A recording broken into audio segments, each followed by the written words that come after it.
Maybe. What's up, nerds? Welcome back to another episode of the Aggressively Average Anglers podcast. Today, we have a special guest. Look, he's here. He's right there. It's Debo's Fishing. What's up, Debo? How you doing, What's man? up? Long time no see. Yeah, we just all hung out in Orlando like last week. It was pretty cool. But we awesome. missed Debo so much, we had to get him back on the dang show. And I really wanted to get his perspective because this was his first ICAST that he attended, actually. So pretty stoked. We'll get into that a little bit. And then I think we got to go into, our favorites, our likes, our dislikes from all the main categories. So we want to share with you guys what we saw at the show, what we felt was good and bad, right? And I would also love to hear from you guys what you saw from all the I know this is why this is called the Hangover edition. It's because we're all just like collectively hungover from ICAST. We're over with it. We're done, right? And like we still have a video that just went up an hour ago, which is rods, reels, and lures. And then we have a video on Friday going up. And we have a video tomorrow that's on the other channel, Outdoor Gear Nerds. But hear me out. That's it. I promise you. We said it last year. We're never going a week past ICAST. So this is it. All the ICAST content that we done, or that we made. I've done it all. That we done did is dropping by Friday. And that's it. We're not doing any more. Okay. I know you guys have been inundated with it. We try to do the best coverage we possibly can. And we feel that we fairly covered the entire show. So hopefully that has been enjoyable for you. Hopefully it's helped you in terms of, different new products coming out that you're looking for. But yeah, let's hear from you guys in chat. Let us know what you saw, what interested you. What did you see that was not interesting, deplorable? What was something you would not buy or you thought was mid, should not exist? Love to hear all of that. And should not exist. Should not exist. Well, there's a few things that definitely should not exist. And let me hear about the prices. I already know that's on our list, man. Things were expensive this year. So we're definitely going to spend some time talking about that. Quick news and noteworthy, and we're diving in. The website's up. I don't know if you guys saw it or not, but we did do a drop while we were at ICAST. So outdoorgearnerds.com is now live. Would you look at it? Look at that. So if you guys go here right now, there's about 247 reviews on there. You can go by category.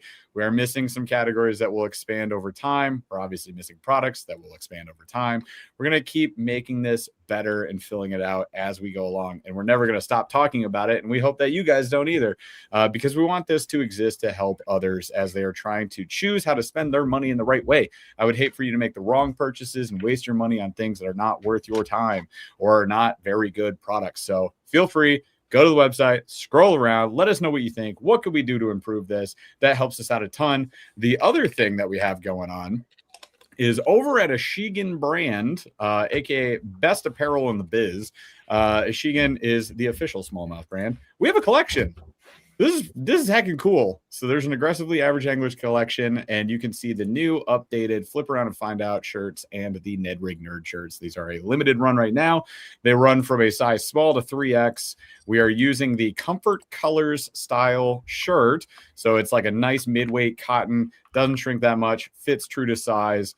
You do not need to go a size up on these t-shirts. And we also have hoodies, and they look pretty neat too. And they have little pocket logos on them, just like my little craw buddy right there. Yeah. So, and these run a little small. So get one size up would be our recommendation on the hoodies. So if you wear a large, nope, you wear an XL. But on the shirts, just go with the regular size. So just wanted to share that with you guys. It is a limited run. Check them out. Buy it or don't. But if you want to look cool, I mean, buy it, right? All right. Anyways, moving on. Let's get into the show, shall we, Paul? Oh, I guess members only. The next one is we had a great. No. Oh, yeah, it's not 721. It is. Hold on. I have the date. Sometime in the future. I have the date. Well, while you look at that, we had a great members only last night. We do giveaways on those. It's a blast. We get to hang out with our members. We talk about things that we don't get to talk about on this. It's a little bit peek behind the curtain. Debo does them too. And I'm going to shout out his members only as well. So Debo also has membership options over at his channel, Debo's Fishing. You should definitely check it out. If you want to subscribe there, you can do that. And he also does members lives. It's a lot of fun. It's our chance to really connect with y'all. So yeah, if you want to check it out, click join now. Our next one is when, Paul? We didn't write it down. It's either the 11th or the 18th. I think we said the 11th. It's definitely the 11th. We're gonna write it down now. We're definitely putting it in the I'm putting it right now on my calendar too.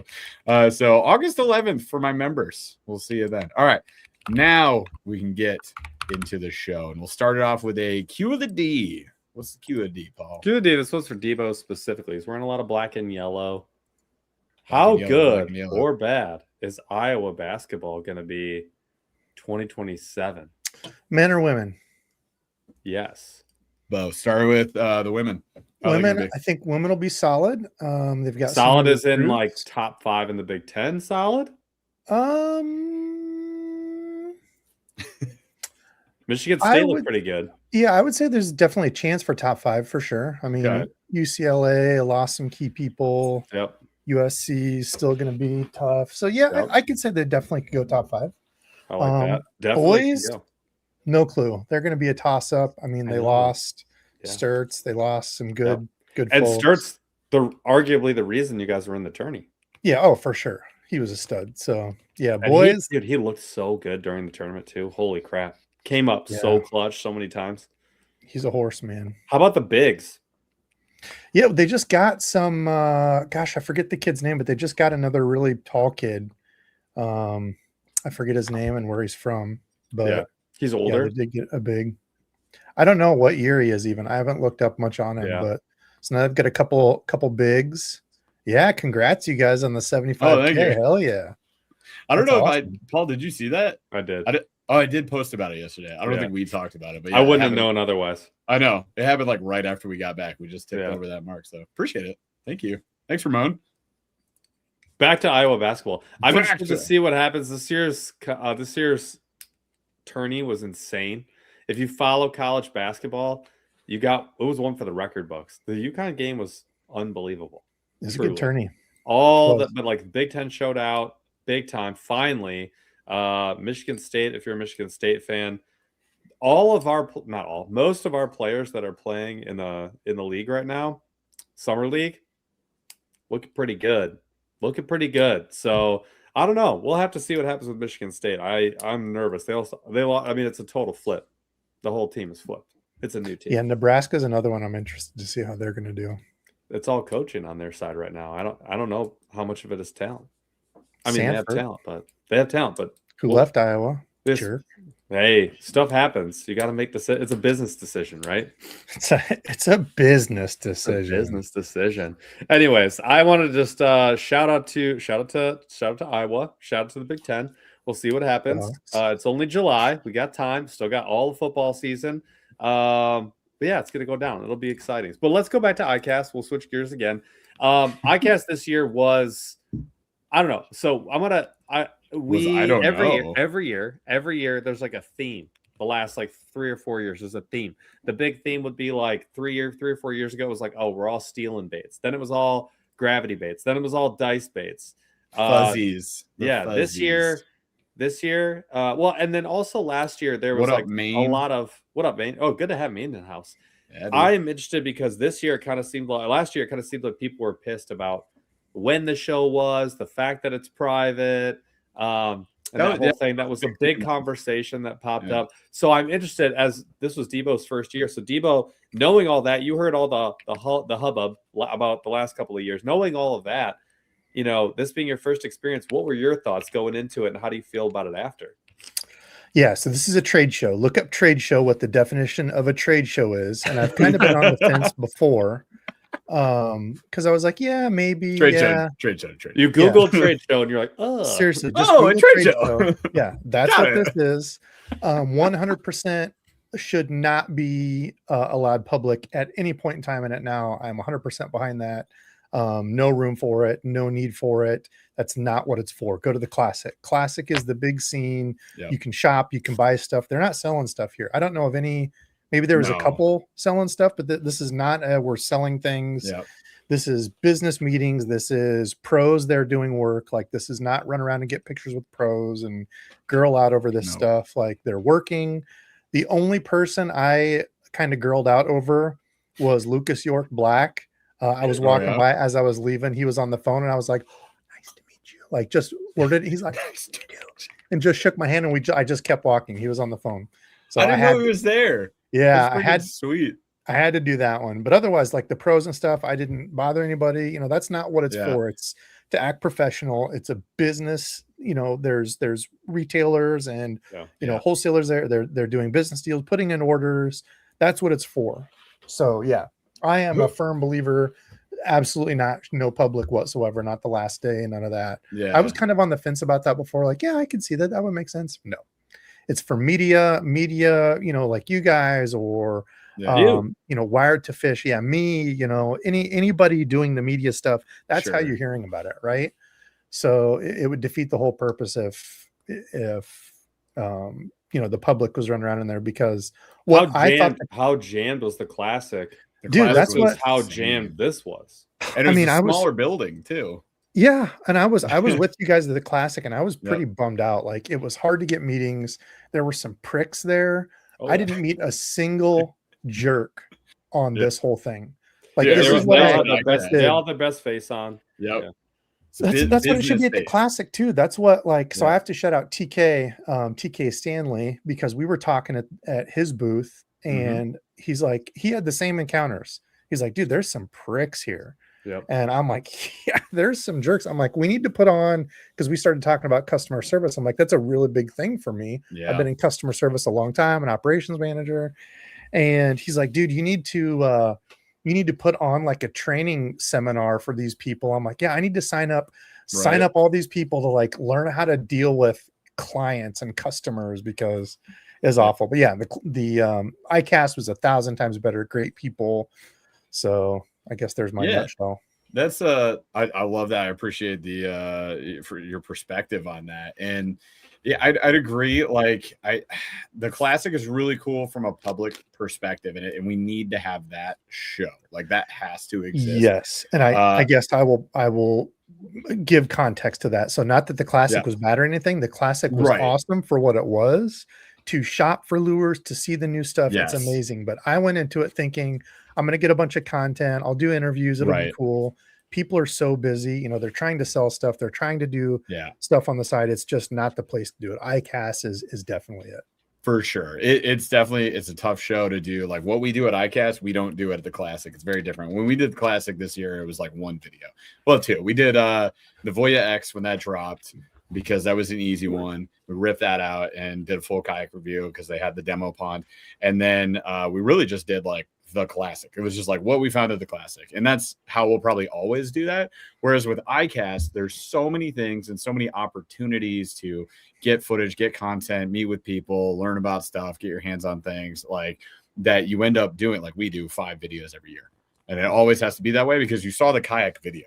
The kayak video alone was 1 hour and 25 minutes long, and that was condensed. Like, that, we missed a few things. Like, we do the best we can. We try not to talk forever.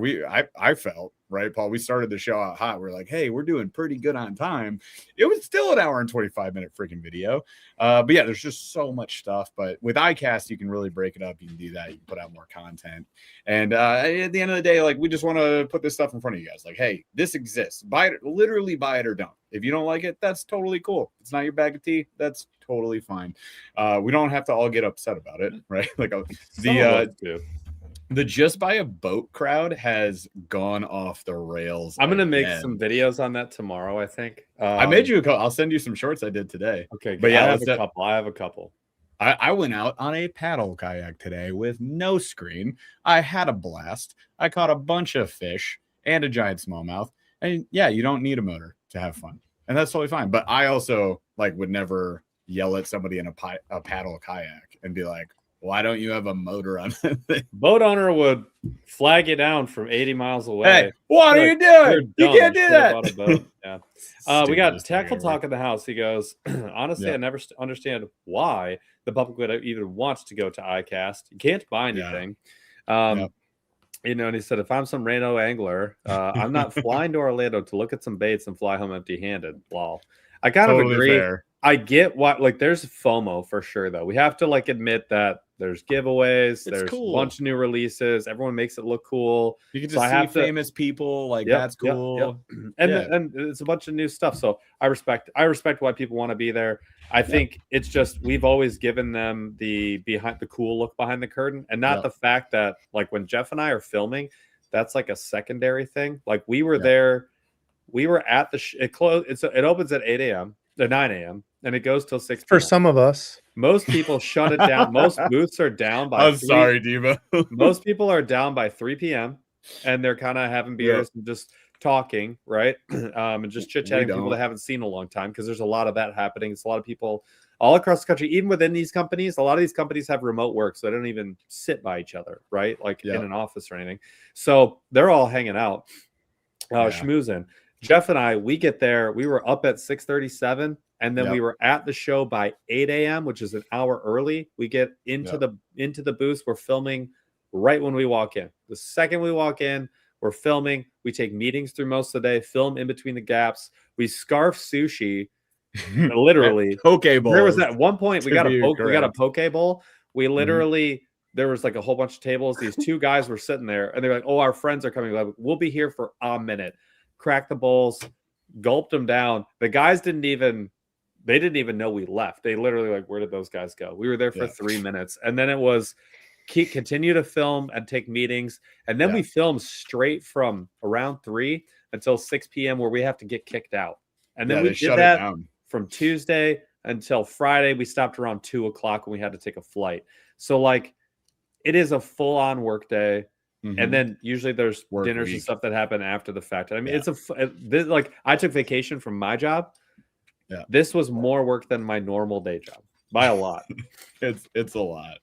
It's a lot. Everybody does it different, right? And Devo, I was going to say, you guys are definitely on the extreme end of it. You guys, I have so much respect for the amount of work you guys put into these. I mean, you guys are just hustling. I put in like 15,000 steps the first day and was like, my legs are going to fall off. You will if you. I stopped wearing a counter, but dude, it racks up fast because you're just zigzagging the whole day.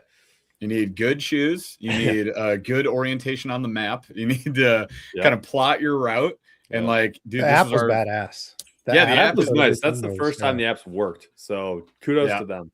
They got Wi-Fi on there. The Wi-Fi was actually decent this year, and then they have an app, and that helps you like find your booth and all this crazy stuff. Anyways, so that's kind of like the overview of the show, how the whole thing is set up. I'll hit this comment, and then we're gonna dive in basically on the categories. And again, I wanted to bring Debo on so we could get his perspective. Again, him being first time going to ICAST.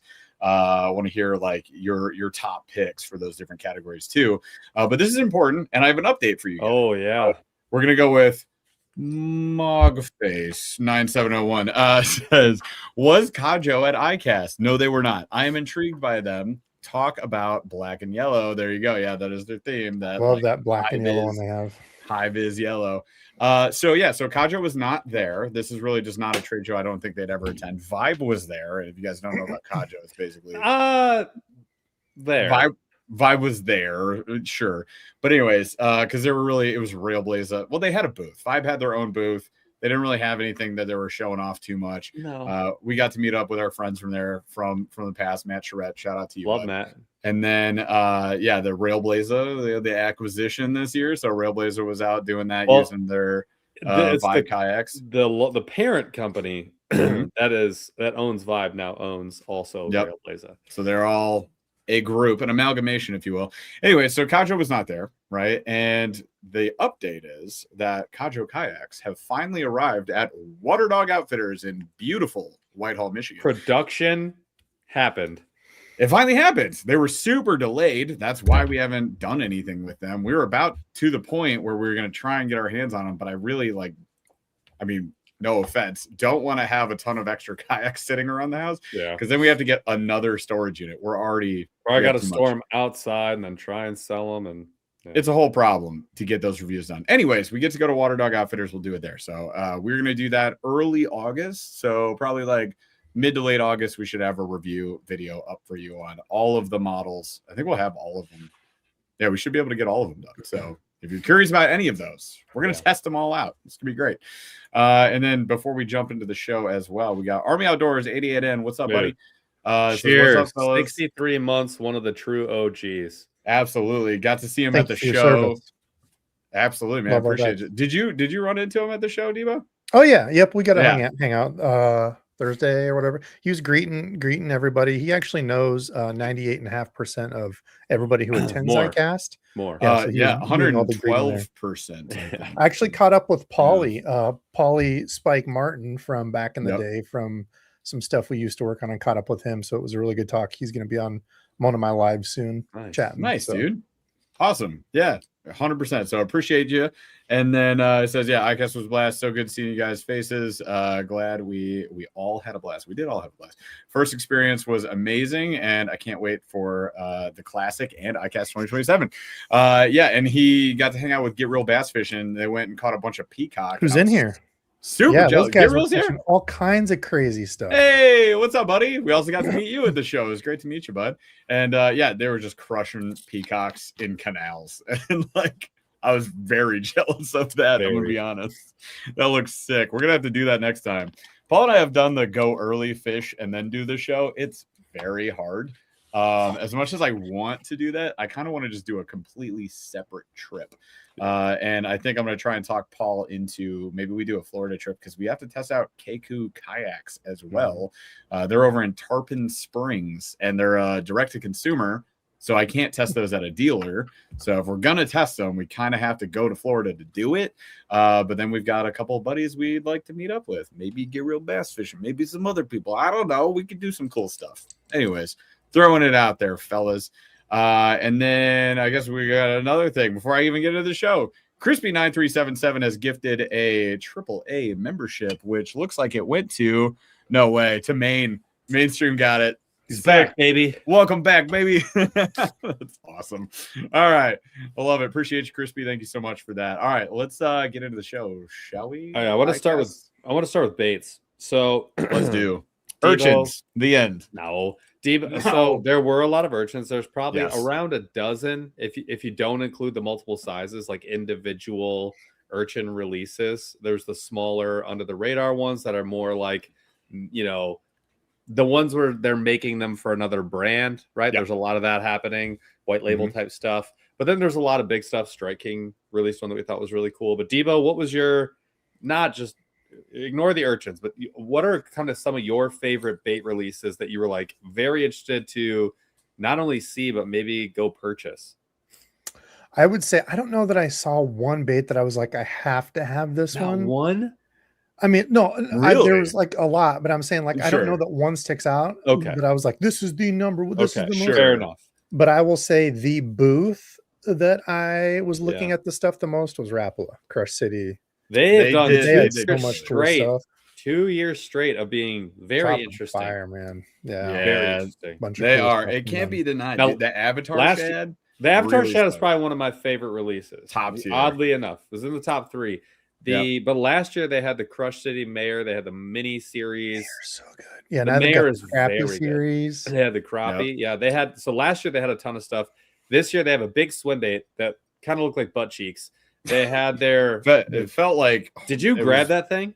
It was hard plastic. It was real weird. I don't know. Oh, weird. I didn't actually grab. The only part of it I touched was the tail. Oh, the tail felt cool. Awesome. No, the tail looks great. Everything north of the tail, very rigid. 98% of the bait. I don't know. I think Ralph knows 98% of that bait is too stiff. It was very weird. True. Like, I'm not saying it won't work. It's just from my intuition of bait, it's very outside of what I would have expected. It may work. Like it wasn't finished. It's got a great name, the Governor.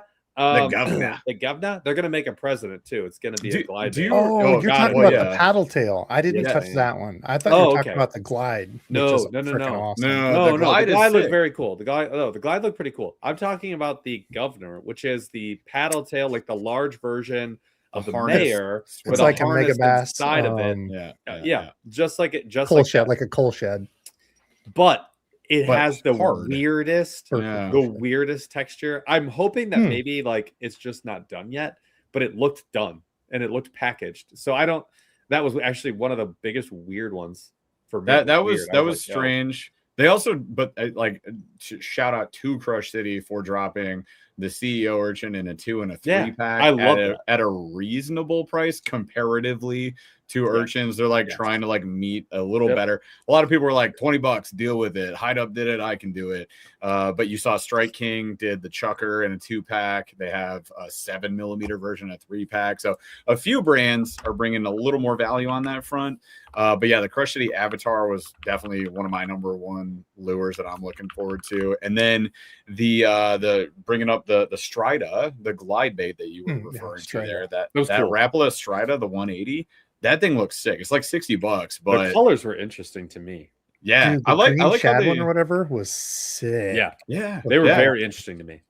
And even the bone had the they painted the joint. That was pretty cool. None of the colors looked like Crush City colors that I would have thought that they would have released. That's why that was Rapala only. That wasn't Crush City. Oh, so maybe that's why I had Crush City in my head. I was like, none of these make any sense. That's why. Look like they're hard. They don't. It's like the same brand colors too, but Crush City has like that script that they use. 100%. But like, they look. It did look similar. And I think the Avatar though, if you just put that on a ball head and you rip it, I think. If you don't catch fish, you're in a place that doesn't have fish. There are no fish. That water's not wet. That was. Have you seen it live, Debo? Moving like a video of it. I have. Yeah, Bailey put out. Bailey linked it or something. But did you see the speed? Cool as hell. You can cruise with that, and it's TPE. So like, I know it won't be free, but at the same time, like it should hold up pretty well. 4-pack too. I mean, come on, that's cool. I think that's cool. That's cool. That was a big win. What about? Did you notice that the tail had like holes all the way through it too? Yeah, we stretched it. The body has like a little top thing at the where the dorsal. It's like a whole So it's almost like almost like a reverse crankbait, dude. It's so cool. It's like I don't really love Rapala at all. I think a lot of times they're overpriced, but like Crush City also overpriced, but their baits work. So it's kind of like, oh no, what do I do? Yeah, I'm kind of the same. Dude, this one, home run. I would have bought this as a normal consumer if I saw it. It was cool. No, 100%. That was sick. Also, Sudsy on the Water in the house has just finished wiring up an 8-switch panel from Yak Power. Good for you, man. Looking for suggestions on where to plug in, especially for plug-in for the 360 light. I mean, depends on what 360 light. You're talking like the Firefly light, like high vis light, the Yak Power one. I think it's Yak Power. That one's awesome. I just want to make sure. Yeah. Are you talking about which light, first of all? And are you talking about the white 360 light? And is it on a stick or which one is it? Because we can help you with that. Actually, just DM me a picture of it and I'll just tell you what to do. I mean, usually that one has just a Yak Power plug. It's a universal Yak Power plug. So that's why I just want to know what he's talking about. Yep. So you should have the option for a flush plug-in that you just got to drill a hole for.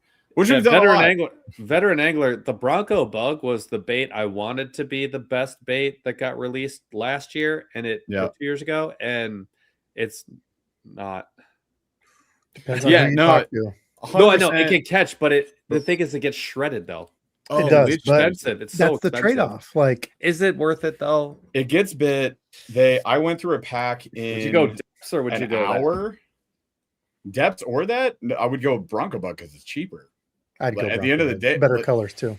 Like, yes, depths is the problem with the copy baits, right? Like, yes, it's the original, but it's just as fragile as the Bronco Bug. But the Bronco Bug's cheaper, so obviously I'm gonna go Bronco Bug. In this economy, I can't afford to do that, brother.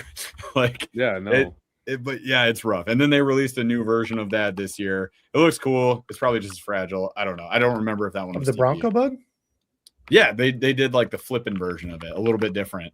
I forget what it was called, but you're talking about the one that has like the 2 kickers, almost looks like a chunky D. That's another one that I was like more flange. That one looks like a working man's bait. I actually thought it was pretty cool. It looks good. It was one of those where I was like, I don't really care about it, and then see it in person. It's like, ooh. It's one that I'll stumble across when we're doing a video and be like, oh, I needed to get that one. Yeah, no, 100%. We'll end up picking it up. What about? Go ahead. Real quick, Sudsy on the Water was just saying what 360 lights buy. I'll be honest. I would just get the Visicarbon Pro from Yak Attack because it's just battery powered, and then you don't have to wire it. I know you got 8 circuits to wire to, but now the Firefly is a nice option that is probably the easiest to wire up. Debo says no. Debo, you want to go with the Yak Power one? Dude, I want that thing wired. Having the panel, if you have it, I get it. night and day difference, because I had like the Guardian Angel ones before, and you had to like use my rod to like try to get back there and turn them on and off, and it's like, oh, lights on, beep, battery dies. Yeah, that's fair. The Visit Carbon Pro runs off of just regular batteries, so like you just twist it on off. But if you're out of batteries, if it's dead, I totally get it. I get where Debo's coming from. With the Firefly, it should again have a universal yak power plugin. So you just have to add a flush mount yak power plugin. They show you how to drill this out. They have a cut pattern for it with the kit. So you just trace it, you cut it. You can actually like start it out kind of with a razor. You could use, usually we use the what do we call it? The terror tool. It's tough on a small, it's the multi-tool. Yeah, it's tough on a small. I've found like Dremels work really well. You basically just drill holes. You drill holes first. So you just take your drill, right? A little small bit. You drill holes first, and then you just Dremel around it. And then you can clean it up with sandpaper. That works really well. We've done it a ton. But yeah, if you want to wire it, that's the way to go. All right. Back to back to baits. So I agree. Crush City. This is the one time I got to give it to Rapala. Crushed. They did a nice job. What about Z-Man? I think Z-Man. Dude, every year. How'd you feel about Z-Man, Debo? Every year, they have like, I think they do a phenomenal job. I feel like they dropped this year was kind of weak, but I think that they thought the sinking Elastec would be a bigger smash than what it ended up being. I thought it was great. Did you pick it up, the Kingpin, Debo? Did you grab it? I did. I was gonna say kind of the opposite. I think that one's gonna sell a ton. Like that's what I think it'll. I just at the show. Just at the show. Oh, it's awesome. The action on it is gonna be unreal. I couldn't believe how soft it was. Couldn't believe it. Yeah, I want to try the jerkbait. Did you see the jerk baits there too? Hell yeah, That's the first thing we'd get is a stuntman. Between Jeff and I'm way more interested in a sinking stuntman than anything. Well, almost anything else that they released. The Kingpin's super cool, but the stuntman is what we'll fish the most. Like hands down, especially in the summertime, dude. What the frick? That thing was awesome. We can get our hands on that ASAP. We're gonna be fishing that. A little ZWG action going on. Dude. Yeah, dude. It's everything we wanted because I mean I love the Senate jerk shad, fantastic. But you got to add weights. You got to do ZWG. You got to do some shenanigans to make it run. And then you lose some action depending on how you rig it. I just want to nose huck it and I want it to sink. Yeah. And I get that with the Stuntman, and that's sheer perfection. Also, I've said it before. I'll say it again. It's a huge upgrade. They used to have you remember Zinkers, Debo? The like old salted up. They had a sinking worm. Was that 4 years ago? It might, 4 or 5 years ago. The name, I don't remember what they looked like. Well, I remember the name though. Discontinued, right? They killed it. Yeah. So it was a worm that Z-Man made called the Zinkers, and it sank. It was sinking Elastec, but it was not the formula they use now. It is not. The Kingpin is totally different. The Zinkers would just get really like waterlogged and just fall apart. They would erode over time. It like degraded. Yeah, it was very ungood. So you would catch a few fish. It's not what you get Elastec for. You're going with the Yamamoto Senko over that any day of the week. But the Kingpin brings a whole different game. Like that is going to be so much better. So I'm really stoked for that. It's going to be a lot of fun. What about those little paddle tails, the hybrid paddle tails with the wedge tail? Yeah, oh my God, so many freaking lures. What do they call those? That one is not on their site. I looked yesterday because I was trying to figure it out. That thing was friggin'. Dude, they get 3 sizes, like a 275, a 325, maybe a 35, something like that, and then like a 4-inch. Dude, so it's the swag. It is just the swag. The hybrid wedge tail. Yep. And it's the best. It's an amazing paddle tail. But they made it for like a ball head jig. Dude. Yeah, those look cool. So, and then those are the regular Elastec. So they'll last a billion years. Yep. Yeah, I'm pretty stoked on that. That was probably, I was like, dude, when they dropped it, I was like, this is gonna go so slept on. Oh, 100%. 100% it will. And I mean, then you get into swim jig. They did the HD attachment for the Evo, which I thought was great. I'm glad that they branded it. I think that was a wise decision. Just throw it into the regular lineup. Go ahead. It's the Octane Minnows. Yeah, Octane. That's I just wanted to make sure I said the right name. So the Octane Minnows. So cool. But no, I cannot wait to use those. We got Tackle Junkie in the house, everybody. So if you have actual... What's up, Gene? Wow, you ordered... So Tackle Junkie said he ordered the Tatula 60th. That's the metal one, all silver. I don't have that. I don't have that. Will never have that. I don't have the scratch for that. Oh my, 350, right? Bait chunking in the house too. It was 400, I thought. No. I don't know. No, I think it's 350. He'll tell us. He paid for it. Holy crap, dude. $349.99. Yeah, I'm on the Bassmaster. It looked good. It didn't look that good. I'll just take the original. Yeah, it's just a play off of the chassis of the Tattoo 100. So it's Don't yuck tackle junkies yum. But I said in the video, I begrudge nobody. If you're a fanboy, there's people out there and they're gonna love them. And you know what? You should do it. It's for you. You're welcome. Enjoy it because it looked hella good. I couldn't help myself. Yeah, I feel you, brother. I do. Yeah, we've all been. I often cannot help myself. There. I get. I'll tell you what. I'm just saying, me personally, couldn't do it. Couldn't pull. I can't pull the trigger on a $200 bait caster. I look at a $200 bait caster, but ooh, God, I'm that guy. Do I need it? It's a me problem. It is a me problem.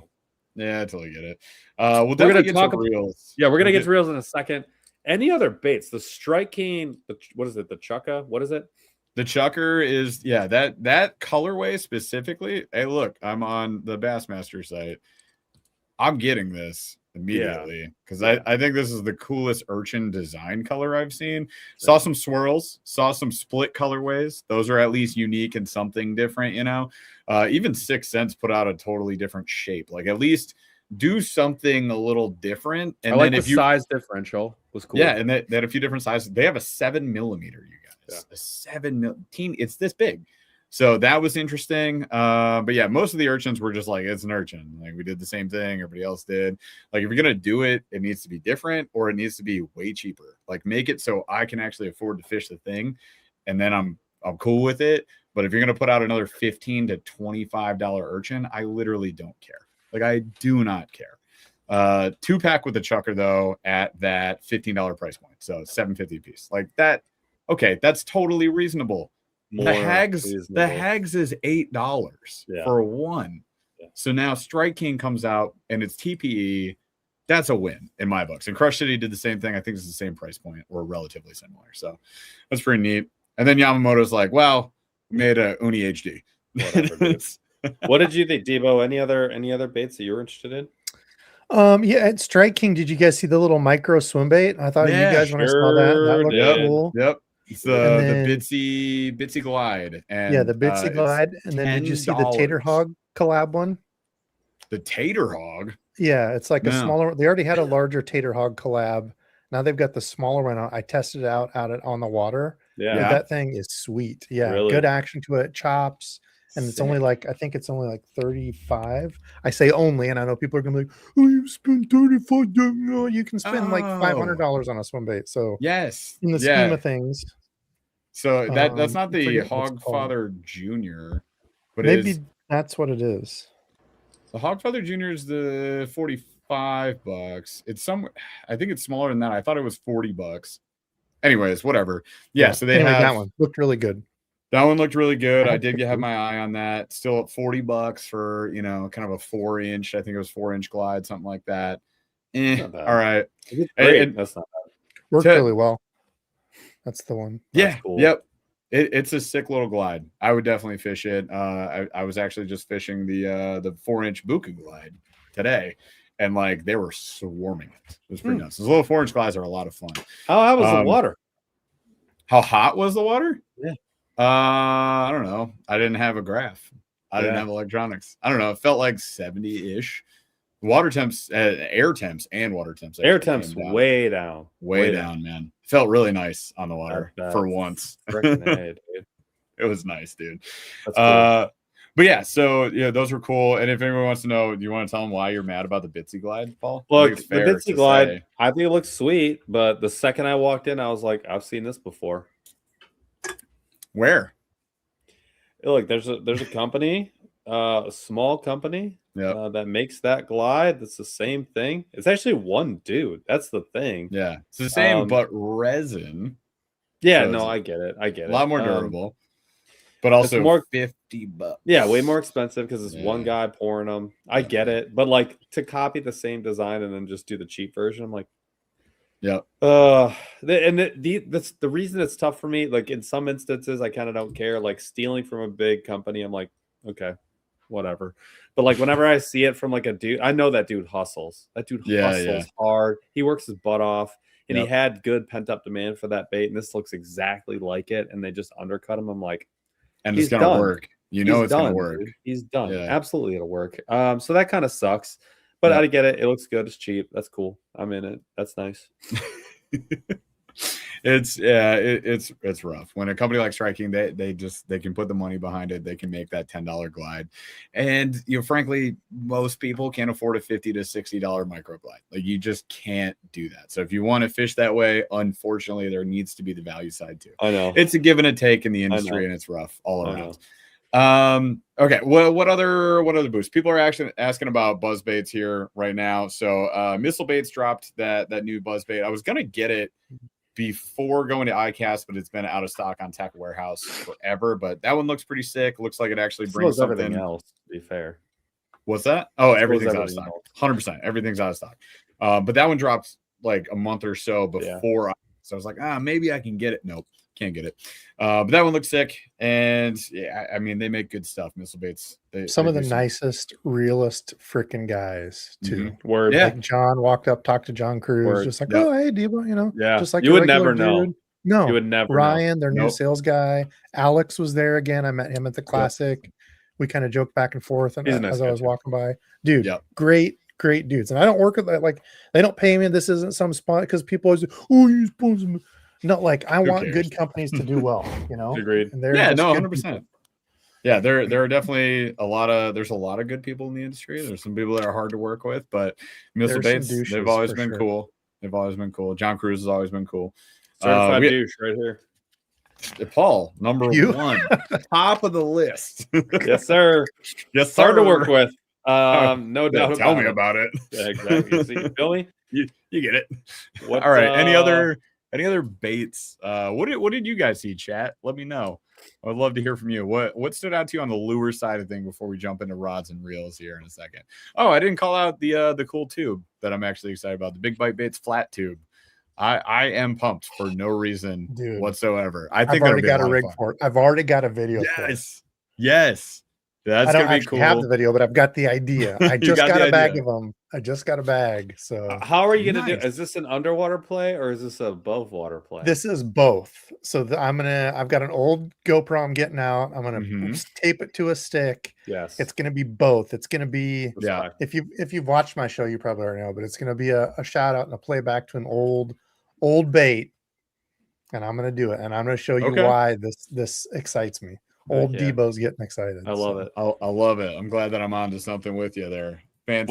What I like, my original, back when I used to fish tubes, I would throw them as high as I could. I'd flip them way up, and then bam, and I wouldn't touch a thing. And I would watch the line, and then I would set the hook, and I would do it on the edge of grass or on the edge of like anything on top, like punching, kind of, but like right on the outside of it, right? And and I would do it with like almost no weight, a quarter ounce or less. That worked so good. It worked so good. This would just be better version of that. Yeah. This thing's going to be sick. I can't wait for that. So that was a sleeper bait. Nobody's like, oh, look at this flat tube. Nobody's excited about it. They're all wrong. That's going to be one of the best baits out of the show.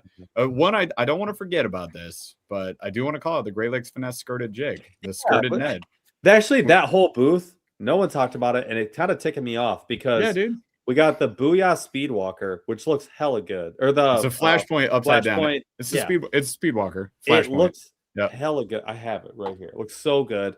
I fished it today. It walks really well. Top water was not working for me. No, we're not there. Didn't matter, but yeah, it definitely walks really well. So that one was cool. The skirted Ned from GLF, I caught a ton of fish on today. That stupid good. It's such a good bait. I didn't count them. I didn't count Pradco since obviously they're channel partners. They've already sent us stuff, so I didn't count them in the lure thing. But yeah, the mother bug, dude, the mother bug. I am so excited to go through that thing. I'm pissed. I threw it for probably 4 hours, dude. Nothing. And it just wasn't the day. There was one bait that would work, and that was it. That happens. Micro. And that was it. Like there was nothing else. So but Micro from Dirty Jobs. Exactly. It was sneaking through grass like crazy. The colors are awesome. Yep. It's finessey. How did you rig it? I haven't got a fish yet. I just got those. You're gonna need 3/0. Okay, that's fine. And I think even honestly, this is a little psycho. A 2/0 worm hook, I think, is perfect. I haven't tried it yet, but looking at it after running the 3/0 flipping, I'm like, I think a worm hook, a 2/0 is. I didn't like the flipping hook on it. Honestly, I think it worked fine, but I think it's a very finessey flipping. It's so much finessier than I thought it was going to be. It's crazy, but that's cool. That's kind of the deal behind it. Yeah. I like it. I'm just. It's just not. It doesn't click. I almost don't even want to label it a flipping anything. Like it's a perfect free rig bait. I think. Yeah. It's gonna be a banger. I think a lot of people are gonna catch a lot. It'll be a cool bait too. And I just throwing those, and I never throw that. Yep. Like a wobblehead, like a bottom wobblehead, thing. Oh my god, yeah, dude. Yeah, on a little football, yeah, absolutely. What about, this will be the last lure I think I want to throw out, unless you guys think of anything else. Yeah. The Z-Man Chattertail. It's because Andrew was in the room. I want to call out. He said it might be his favorite thing from the show. Z-Man Chattertail. Yeah. This is that the rooster tail? Oh yeah, no, I'm hyped for that. I'm super. I totally forgot. It's right here. Yeah, dude. This is the best. Awesome looking. This is so. Yeah. I fished this on the water day because they had it on one of the rod, Drew's rod. Actually, I will post this tomorrow for you guys on Instagram. Sick. I have a video of it. I will put it tomorrow on Instagram. It looks super good. This thing's freaking nutty. This will also be. This would have been, if they dropped this like 20 years ago, would have been a generational drop. The banjo generation. If it's 20 years ago, this would have been a generational drop. Yeah. We'd all still have these if they dropped this, in 1999. There's just not enough hype behind this type of bait. They had to put B-Lat and his family on it. They're like, B-Lat, you got to shoulder the burden of this. I'll do it. Take your kids out. Go catch some stuff with your kids. It won't be hard. Will get your kids fishing. It won't be hard. It's so cool because it's an inline that it doesn't rotate, right? Like normally that blade rotates around their wire, right? This one actually runs like a chatterbait, but very subtly, and you can run it super slow, and it has a little treble off the back, and then you get the kind of the magic with the boo hair off the back too. This is Kaz, I get it. Like this is more of a multi-species bait. I totally get it. I'm just here to tell you, Kaz Fishing, if you tie this on, trust me, bro, a spinning setup, a medium light, I'm telling you right now, you will catch a fish 50% of the time you cast it. Like it's gonna happen. It's just gonna happen, dude. We call it midday MEPS when you're on the river. So MEPS, the MEPS Aglia series, like that's your inline spinner, one of the best inline spinners. Very expensive, but very good. Almost as good as a rooster tail. Almost as good as Rooster, which way more affordable, more easy to get. Almost as good as a Blue Fox. Well, let's not go that far. Rooster tail, top tier. But yeah, it's essentially emulating those. But we call it midday MEPS because if you're having a tough day on the river, you literally just grab an inline spinner and your day changes. Woo. It's for free. Fish are for free with these things. See, Sudsy gets it. Don't sleep on it. Yeah, Sudsy gets it. No, the original will work fine. I'm telling you though. When you need more out of the bait, because those little baits, especially the lighter ones, they don't do nearly as good when you're running them in choppier water, in windy conditions. They're harder to catch. Like this will do better than that. Yep. Like it's a different look, and this is the chatterbait version of it. Yeah, this is Panther Martin is top tier. This will do just as good as a Clio. Yep. Like Clio, whatever. All of them. Like this will be great. This will be a bait that you can give your kids, not worry about much, as long as there's not a ton of grass. Like they're catching fish. Or trees. Yeah. This won't anything you give your kids. But this won't be as good. MEPS is really good at deflecting trees because that blade spins around. No, I know. This one not quite as I don't much, know. But I don't know. We'll but yeah, your multi-species angler is gonna be hyped for this, dude. Yep. Yeah, this is trout for sure. You're gonna catch trout on that too, James. 100%. You'll catch literally you will anything catch bass, swimming. You will catch pike. You will catch your friends. You will catch trees. You will catch everything. Yep, 100%. All right, that's all I got on lures. You guys got anything else you want to throw out? Yep. Any big misses you want to be like, ew, why did that exist? Nothing really like massively stood out. If you walk through the entire new product showcase catalog, you will see some misses. There's some head scratchers. There were some weird ones. I would tell you though.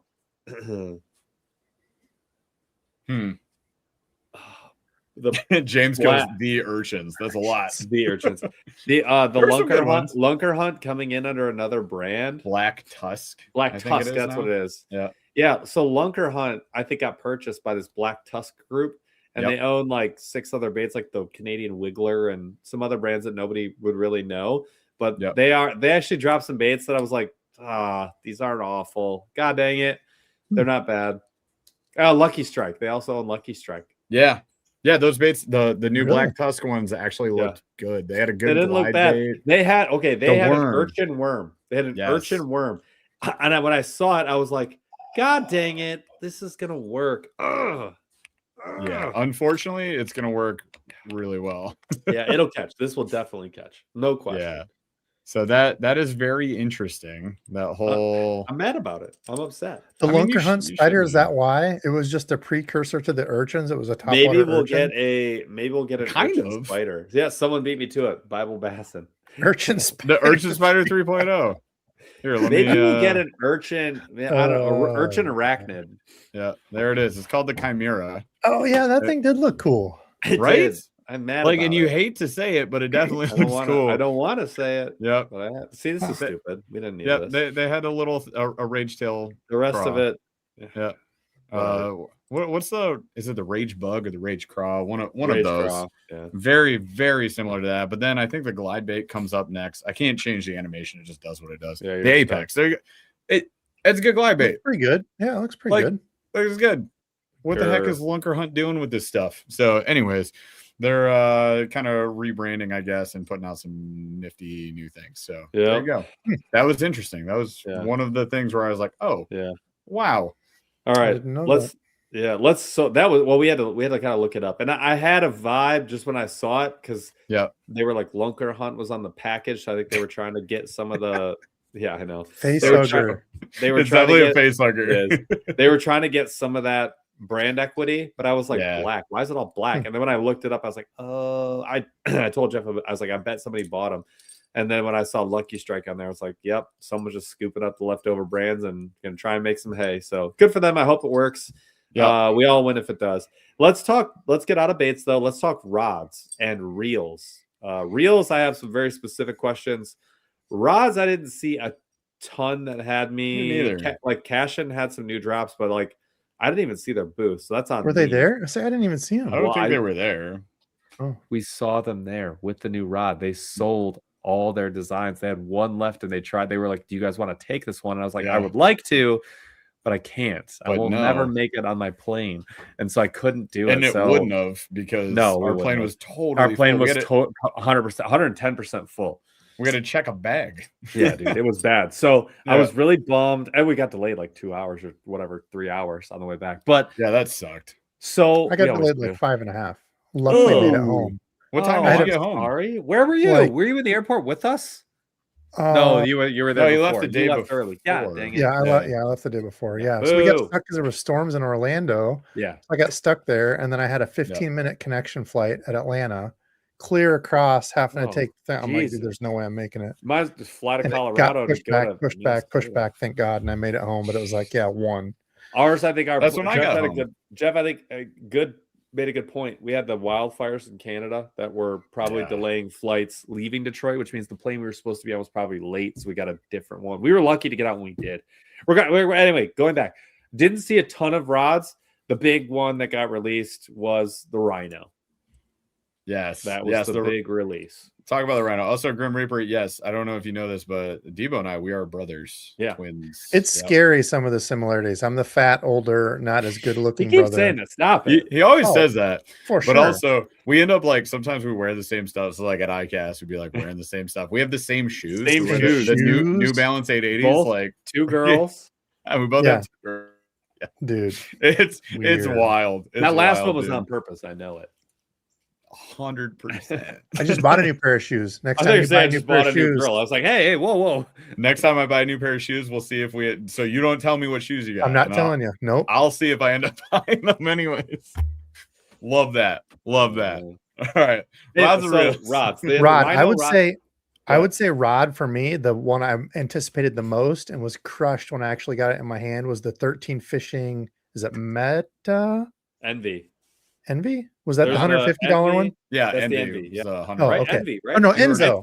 Enzo. Thank you. Enzo.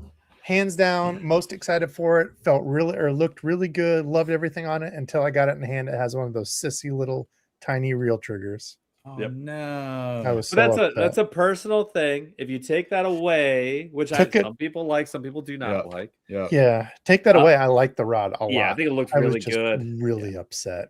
Can I? It's got that Phoenix rod butt, right? Like it's very similar to Phoenix rods back here. All carbon. It was super clean though. It felt really good. See, that's the thing is when I got that in hand, I believe the butt piece there was actually EVA. I don't think they kept the carbon unless that was just. Oh, really? Are you sure you grabbed the right one? Because ours was carbon. Oh, was it? Okay. Yeah, we just did a video on it today, you guys. So if you saw the video today, you'll see it. Maybe I could be wrong. And it's you didn't grab the Defy, right? I picked up a few there. Yeah, I grabbed a few. So maybe it was the Defy. I was actually more excited about, which is kind of because it's like 70. The Defy is like $80, dude. Yeah. And the re-release colors look really good. And the Defy series has always been like, I love the Defy series because they're like, look, make it look good, don't charge it too much, and then just all the components are good, but make it cheap carbon, which to me is like the nice compromise of like, I'm gonna get a nice rod. And the average consumer can't tell the difference between mid-range carbon and like high-end Toray carbon. And so, especially in a baitcaster, and the actions were all good, and you could get any action and length you wanted for like under $100. I was like, it was always such a good compromise for me. Yeah, it's solid. And it was black and green. I thought it looked great. So I was actually hyped for I'm hyped for 13 Fishing because they do that. And they make really great reel seats. Great reel seats and great actions. Like that was always cool to me.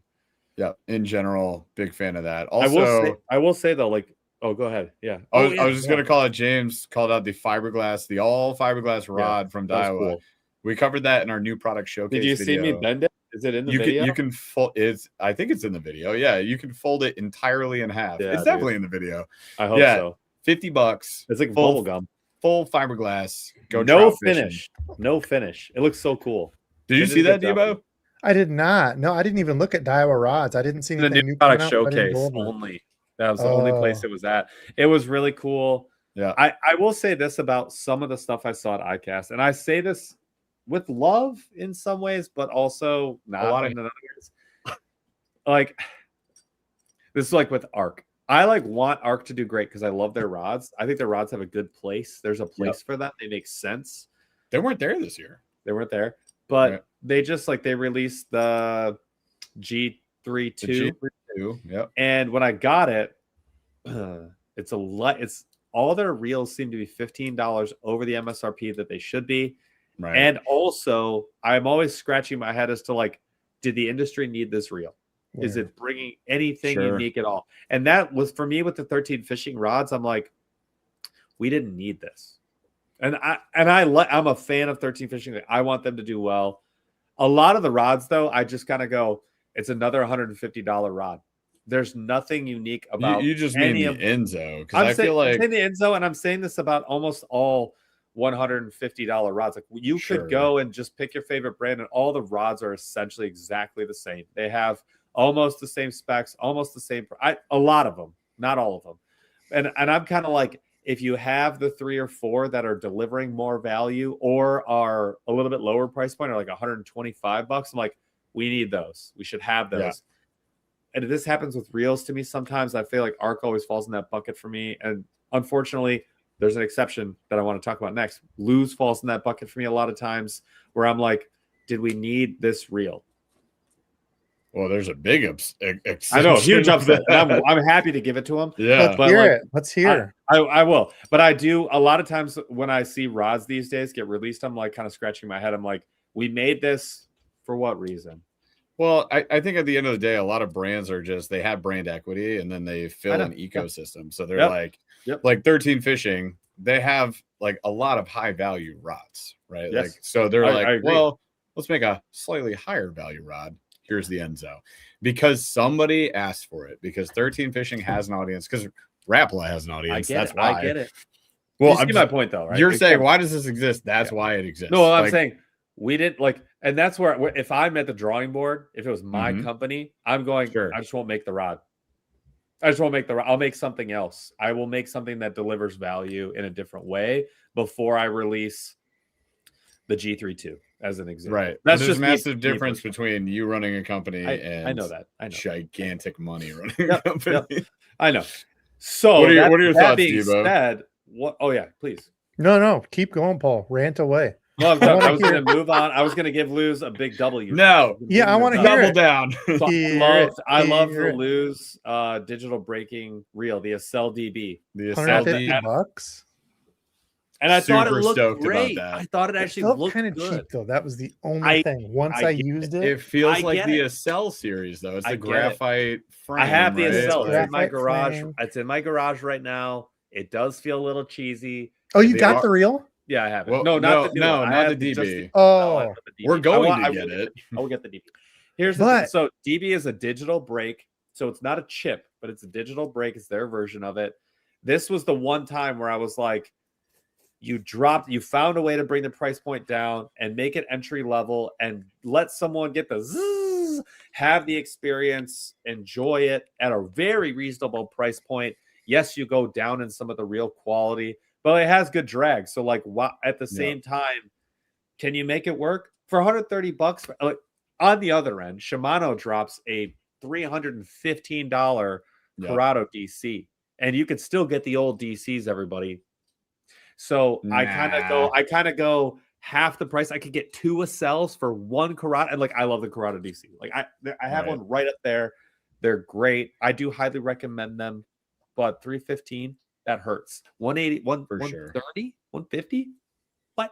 That's cool. Yeah, I like that. $50. The DB, I think the combo will probably be surprised for it. The combo. So the combo was only for the combo, and the rod felt good. Yeah. It didn't feel bad. It didn't feel they're bad. They're gonna sell a crap ton. I think it was an IM7 graphite. I think it was. So it's like decent graphite. The rod is basically $30 rod, but action was fine. You'll be fine. You'll never know the difference. For reaction baits, top waters, chatterbait, any of that. Whatever. Rate on it. It's free, dude. Like it's $180. The thing that cracks me up though is it shows the markup on fishing stuff. Oh, for sure. And that's the point. They're like, this is the bull crap. This is why I say, why did we need this rod? I just tricked another bunch of people with my marketing, selling that exact same rod for $100. And instead of giving something to you for it, like, hey, you get a cool, like Drew Gregory's DB, the power fishing one. He's like DG. Thank you. He's got the dual triggers. He's got the finger point thing. He's got the metal 2-piece connecting. He's got all this cool stuff.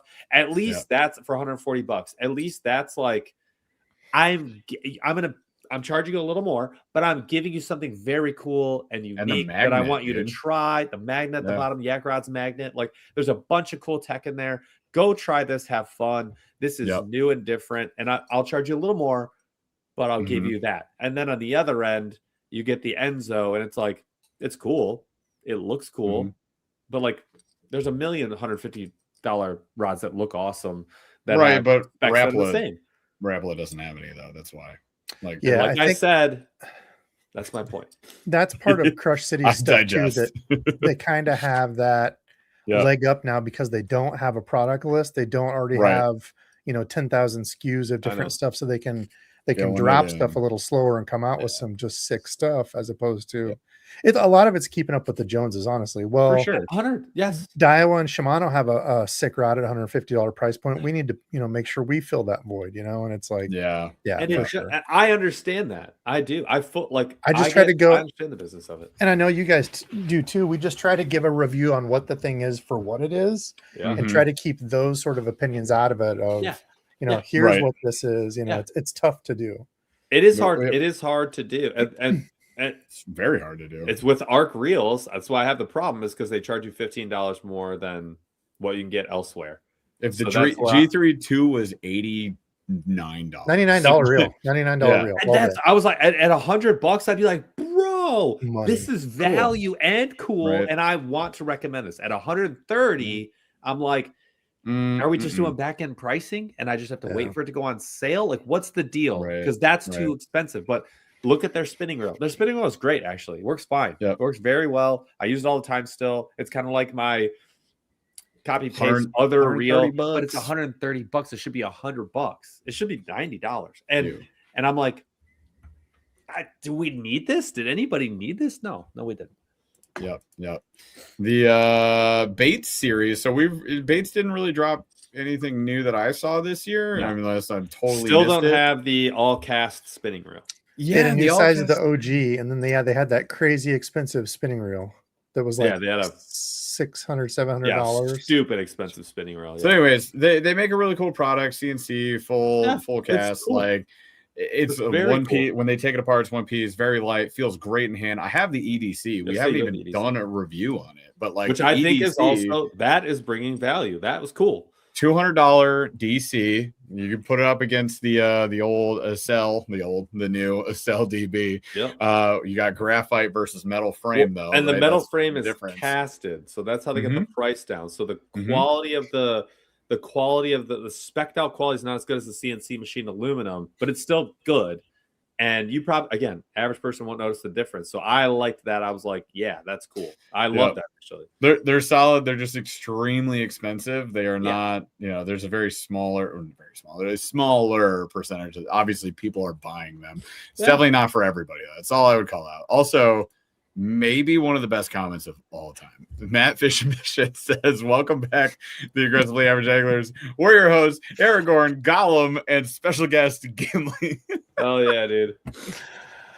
Yeah. Oh man, I wonder who's Gollum. All right, moving on. Let's talk about more reels. What do you guys think? Yes. I know you guys saw it. How about the Florida Fishing Products one that was in the? Did you go talk to those guys? No, we did not. I didn't get a chance. Super to nice dudes. There. Yeah, and then Trika. Also, really nice conversation. So Trika for us, the price point has kept me out the whole time. Same. It's not that they're not nice. It's not that they're not nice. I've held them. They're for sure nice. They're very nice. It's same with Halo. Like I like the Halo rods. They did come out with a budget. I made a couple videos on it. It looked really good, but like they have quite a few budget options. That's recent though. That's recent. Oh. Yeah, we have the old black and gold one from Walmart that was like $49. Yep. That's a white label rod that they made for a bunch of people. Oh. So I don't like it's. I have no problem with them. That's just, and we do get questions. We used to get questions annually about Trika and Halo. Halo we've covered. Like, just the story. I like the stories when you go to these things. Like I'm such a big story behind the scenes guy. Yeah. That probably, to detriment of what people actually really give a piss about. But a lot of people care about it. They should. The story of the Trika guy was really cool. I got to talk to one of the owners. Really neat. The Florida fishing guys were interesting too. Because they work with Bull Bay rods. Bull Bay. We've used Bull Bay. I like the rods, the reels. I'm kind of they're very mid-level reels. But the rods are sweet. The rods are really they're cool. Yeah. So what was the reel that they had though? It was in the product showcase. Paul called it out. You were on either an Instagram or something. It was the green box up on top, the Florida Fishing Products, the little light one, little tiny light reel. Yes, it was, but it was like it's expensive. Jeff, it's the one that I called out that I was like, I've never heard of this brand before. I've never seen it, but I liked the profile and I liked the concept. I was like, weighed nothing too. I was like, overall, I was like, this looks very cool. I know nothing about it. I'm interested. That was my deal. It looked really sharp. I thought the color was really unique. Actually, I was like, no one's doing that color for sure. It was a cool reel. Yeah, it looked really cool. What are your thoughts on the mirror? Well, first of all, let's talk Shimano real quick. The Corrado. What are your thoughts on a $315 re-release of Corado? You have one. I do. I have one. I walked away from fancy from the show with one. Yep. Oh, times are hard when they're looking for people to come in and they invite me. No. But Diego got a cool invite. He got to check out a lot. Heck yeah, bro. I did. Yeah, it was really neat. It's dude, the reel is insane. It is so smooth. I mean, it's typical Shimano. Crazy smooth. Yeah. Some of the best tolerances, some of the best handles, but it's expensive. It's a $315 reel. Like you're a, you know, it's a love of the game purchase, you know. Is. The fit and finish on the Corrado is elite level. Oh, dude. Fit, feel, and finish, top notch. Do you need one? If you already know how to use a bait caster, no, probably not. And that's to any $300 bait caster. Like that's They did pretty good. Stepping into the fishing world is real weird. I would totally agree with you. I picked it up, and the first thing I said on camera, I was like, "Whoa, this feels like a $400 Daiwa." It was so smooth. Yeah, it's crazy smooth. It is. What did you think about the Miravel? Loved it. Yeah. Finally. The anti-twist now. Like the updates. Great bang for the buck. I hate that it went up $20, but I mean everything went up. So as far as like high price stuff, like the more I get into like testing stuff, the more I just feel dirty for going over like $200. I really do, because I'm like, dude, I fish out of a kayak. You don't need not to. A pro. Like, but I feel like I have to try stuff, like get a few of the higher price things just so you can compare and talk about it, you know, intelligently, and say, okay, this is what you're not getting, or this is what you're getting. This is what you're not getting. You know, looking at these, here's the big difference. You know, as you go up in price, a lot of it is materials, weight, you know, fit, finish, the side plate, bells, whistles. Yeah. But yeah, the Miravel bang for the buck. And I've said that before, like, dude, the Vanford is awesome. I just got my hands on a Stratic. Sick reels. Stratic is I am worth sick reels. To me, but the Stratic actually is worth paying for. It's insane. Worth paying for. I will say the Miravel, I bought the first Miravel when it came out, and I got so much hell for it. Everybody was like, it's overpriced. You paid too much. You didn't get anything. And in my head, I was like, head, I was looking at because the Noski had just come out, and it was $100. It used to be. Yeah. So I had a Stratic, the new one, and then I had gotten this one in between because I was like, it's kind of at an odd price point. But I feel like it's one of those reels that until you fish it, you won't understand the price point and it won't make sense. When you fish it, dude, it's awesome. And I think it punches way above its price tag. And I said it when I got it, and everyone was like poo-pooing it. And they were like, just get the Noski, just get the Noski. And I was like, until you fish these two, they are not the same. And I like the Noski. I've recommended it, and I will still recommend it to people. But I feel people were like, it's not worth the extra at the time, $35. And I said at the point, I was like, it's not worth sacrificing for $100. If you already spent $100, you get way more out of the next 35 than you do out of the first 100, in my opinion. Yeah, and it's the internals are exactly the same as the Noski. So funny enough, it's the exact same reel. Yeah. You just get the CI4 body. This one now is the twist fin. I think they have a one-piece bail on it now instead of the two-piece. Yeah. And you get all the trickle down. So it's the twist. They call it and tubular bail or whatever they call it. All one piece. It's sick. It feels great in hand. Shimano dropping bangers. Surprisingly, Daiwa didn't drop that many this year. They dropped a $315 silver version of a TW100. That's the tough part. They dropped a badass Zillion, but at $500. I can't even.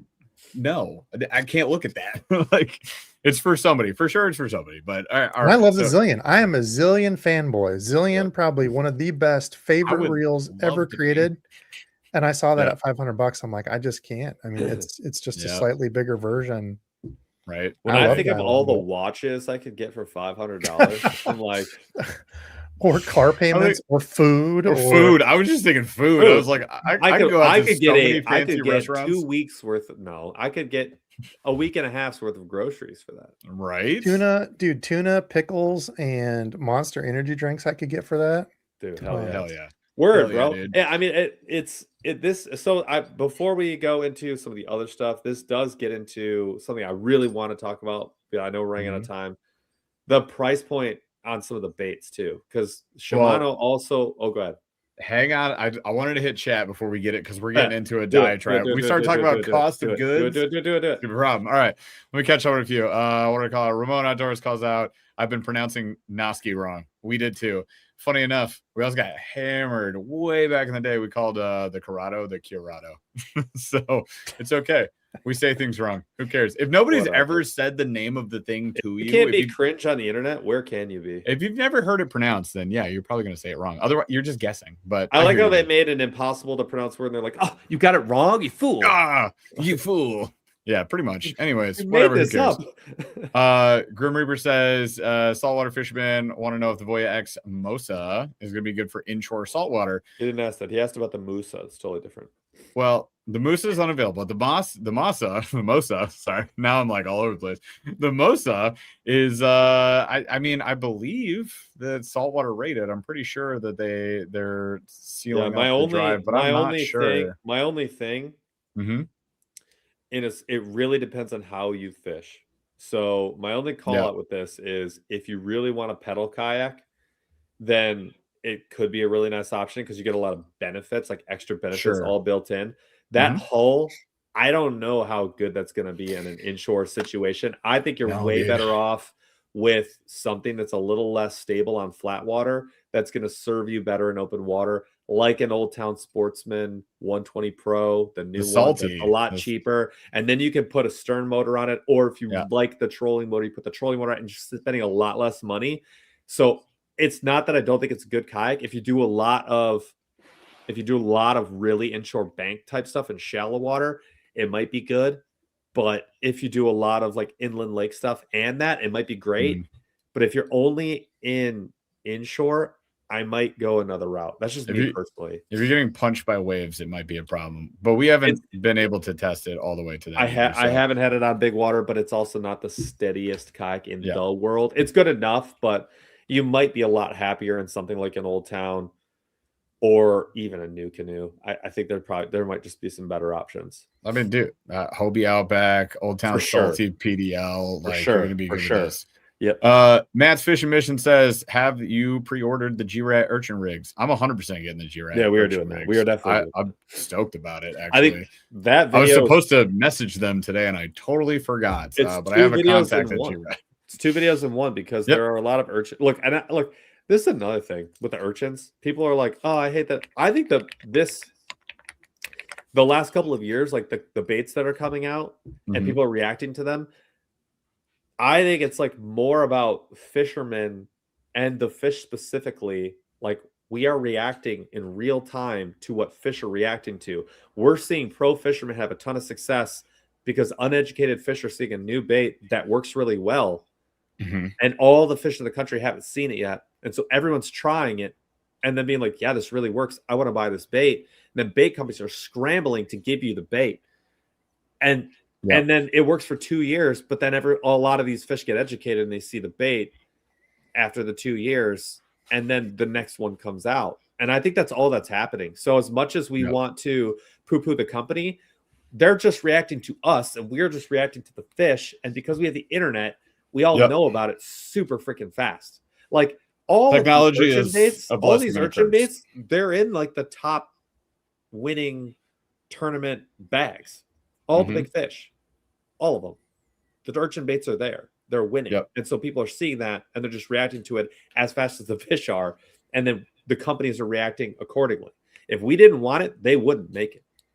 Well, we say it all the time. What do we say? Vote with your dollars. That's all that's happening. That's every purchase you make is a vote with your dollars. And if majority of people are buying urchins, then the companies are going to make urchins because they're like, oh my gosh, I want your everybody money. wants to catch the fish. Here you go. Let's trade. That's literally all. This is. I hate to say this is like your fault. It's our fault. It's our. We literally asked for this. We are in this also on the kayak end, right? Like everybody gets mad. Why are these kayaks? They're bigger and bigger and bigger. That's because people are voting with their dollars, and their dollars are going to bigger kayaks. If you want paddle kayaks to win, you have to buy more paddle kayaks. Like hands down, that's just how it works. Anyways, what are you rolling your eyes at there, Rick Paul? Clun said on the Dave Mercer podcast that an urchin movement underwater turned him on.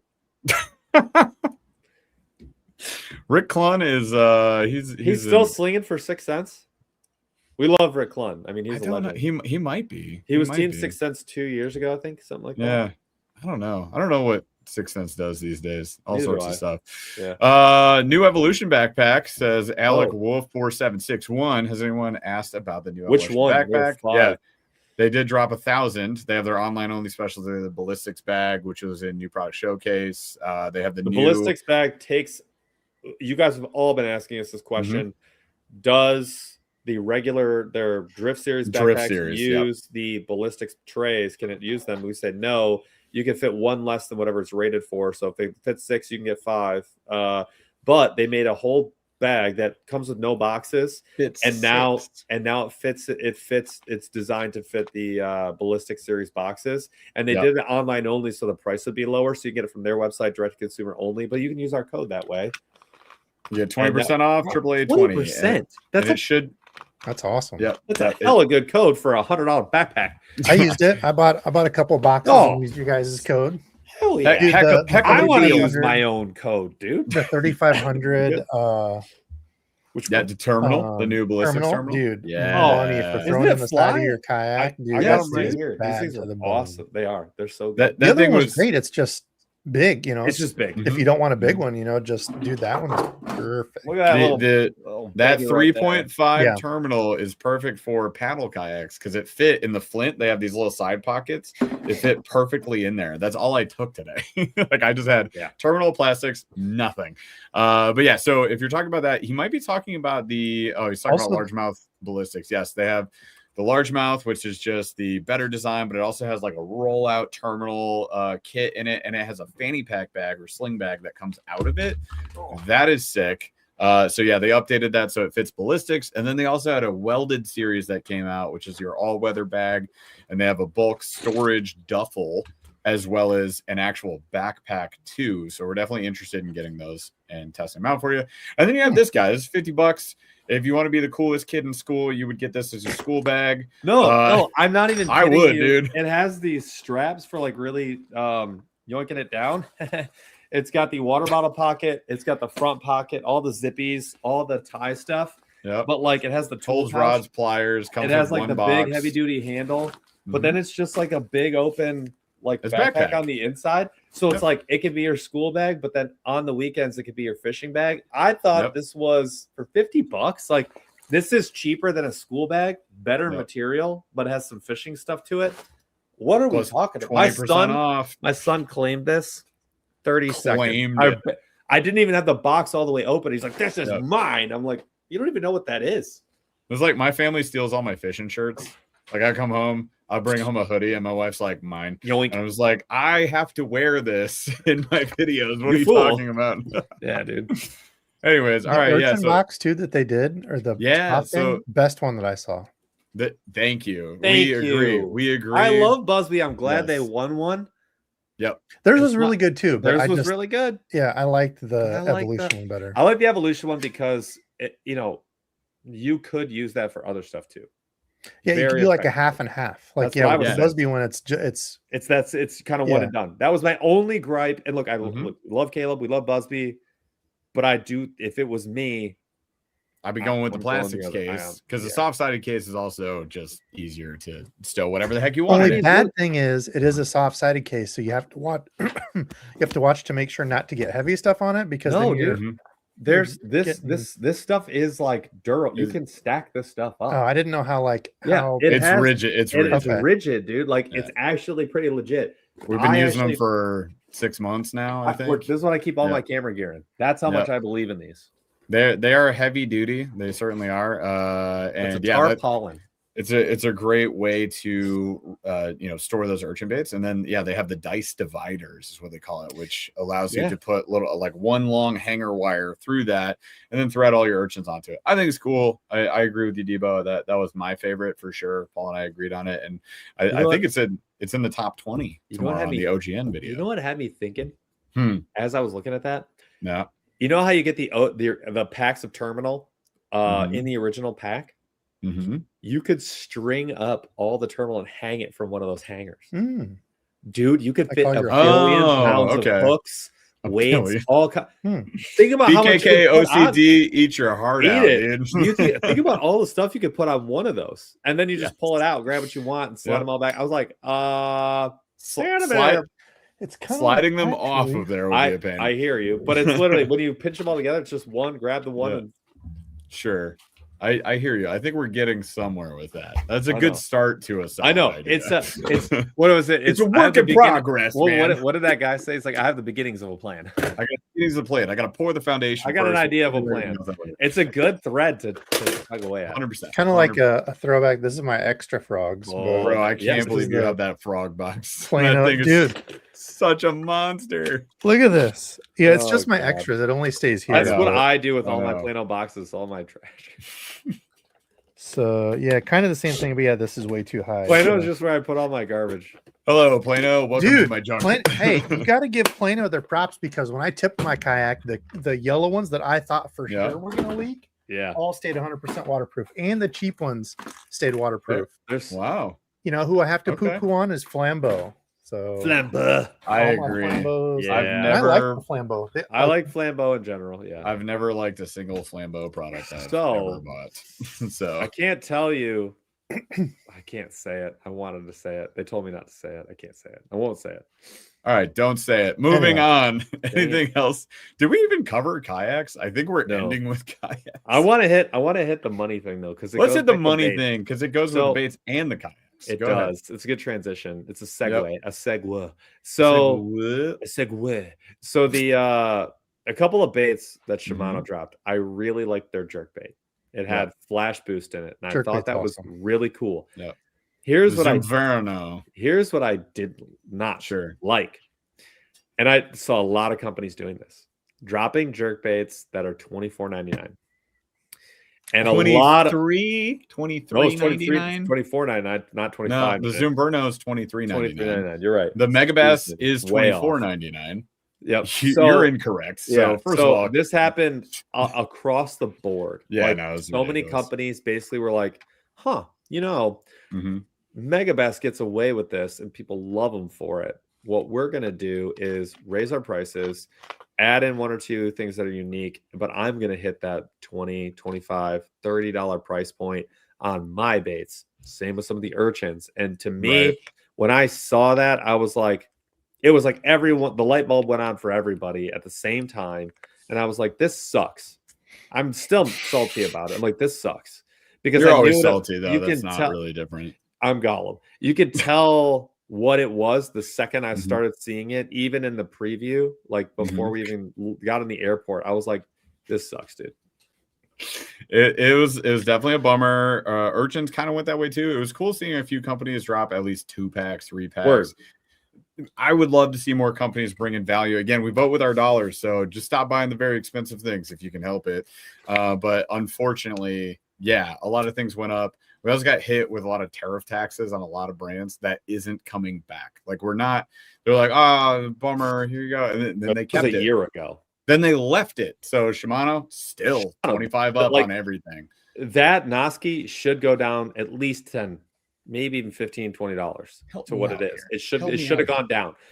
There's a whole bunch of stuff that went up 15, 20% all at the same time. And I said it the second it got announced. I said, we're never getting that back. I said, you're never getting it back. It doesn't matter if the tariffs are there or not, and you'll never get it back. Yep. There's still value gear out there. Like, don't get us wrong. Obviously, there's still value gear out there that you can find, but I know having to hunt harder and harder. Well, I know people don't want to hear. Some people don't want to hear about it, and that's fine. But like Cascade is they're still delivering. They dropped 3 different rod lineups that are all combos are well under the new combos that nobody even talked about. Here's the funny thing about Cascade, because we talked to them about this. They don't need to market the budget stuff. They just don't. Yeah. It just needs to exist, and it just straight up sells. Yep. So nobody's pushing those because they don't need to, and it does work. So there's still value gear out there, you guys, from Cascade, but also from tons of other brands. I mean, Rhino. I gotta hand it to Rhino. Yeah, I've always loved the ugly stick. I don't use the ugly stick because it's such a soft tip, and I'm not doing live bait fishing, so it doesn't make sense. Rhino I like the fact a lot better. I like the fact that now we have decent actions. the Rhino skin, whatever's a gimmick, it's fine. It feels really nice actually, but it's not going to hold up forever. But like if it's a durable rod and it gets a decent action and it gets you there for 50, 60 bucks, then I'm like, do it, man. Do it. Like give it to the people. Hey, you should. And I want to. Like we all should. We all should. We should do that. And I was impressed with it. Yeah, no, I was too, man. Like lifting kettlebells with it. All right, sign me up. That's all I'm getting it for, is to lift weights around here in my basement. Sure. Yeah, that's how you're gonna work out. I love doing the work. All the curls, just 2 Rhino rods. Like, it's like a Bowflex. We should build a Rhino kettlebell. We should get 12 of them and build a Bowflex out of the different. Do you guys remember Bowflex? Dude, you know what I'm talking about? Yeah, dude, we could put like 200-pound line, and I'll bench press. Dude, we need to do that. Call Rhino. Add this to the thing. Tell him I have a video idea. It's not going to cost you anything. The Rhino Bowflex. Yeah, could you guys send me 10 Rhino rods so I can make my own Bowflex? 2 of every action.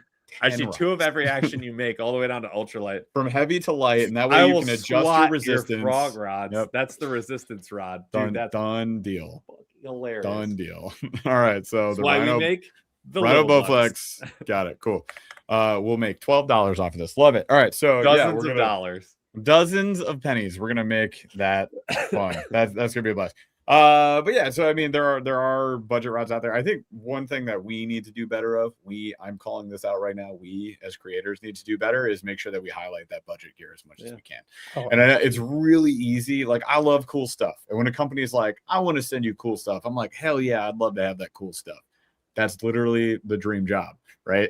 But also, I need all of your other stuff so I can go test that out, because I want to make sure that I'm testing things that, and like Paul and Debo, like we're all on the same page with this, that you guys feel comfortable going out and buying. Like, I don't want to sit here and try and tell you, like Debo was saying earlier, I'm not going to tell you to go buy that $500 Dilazillion.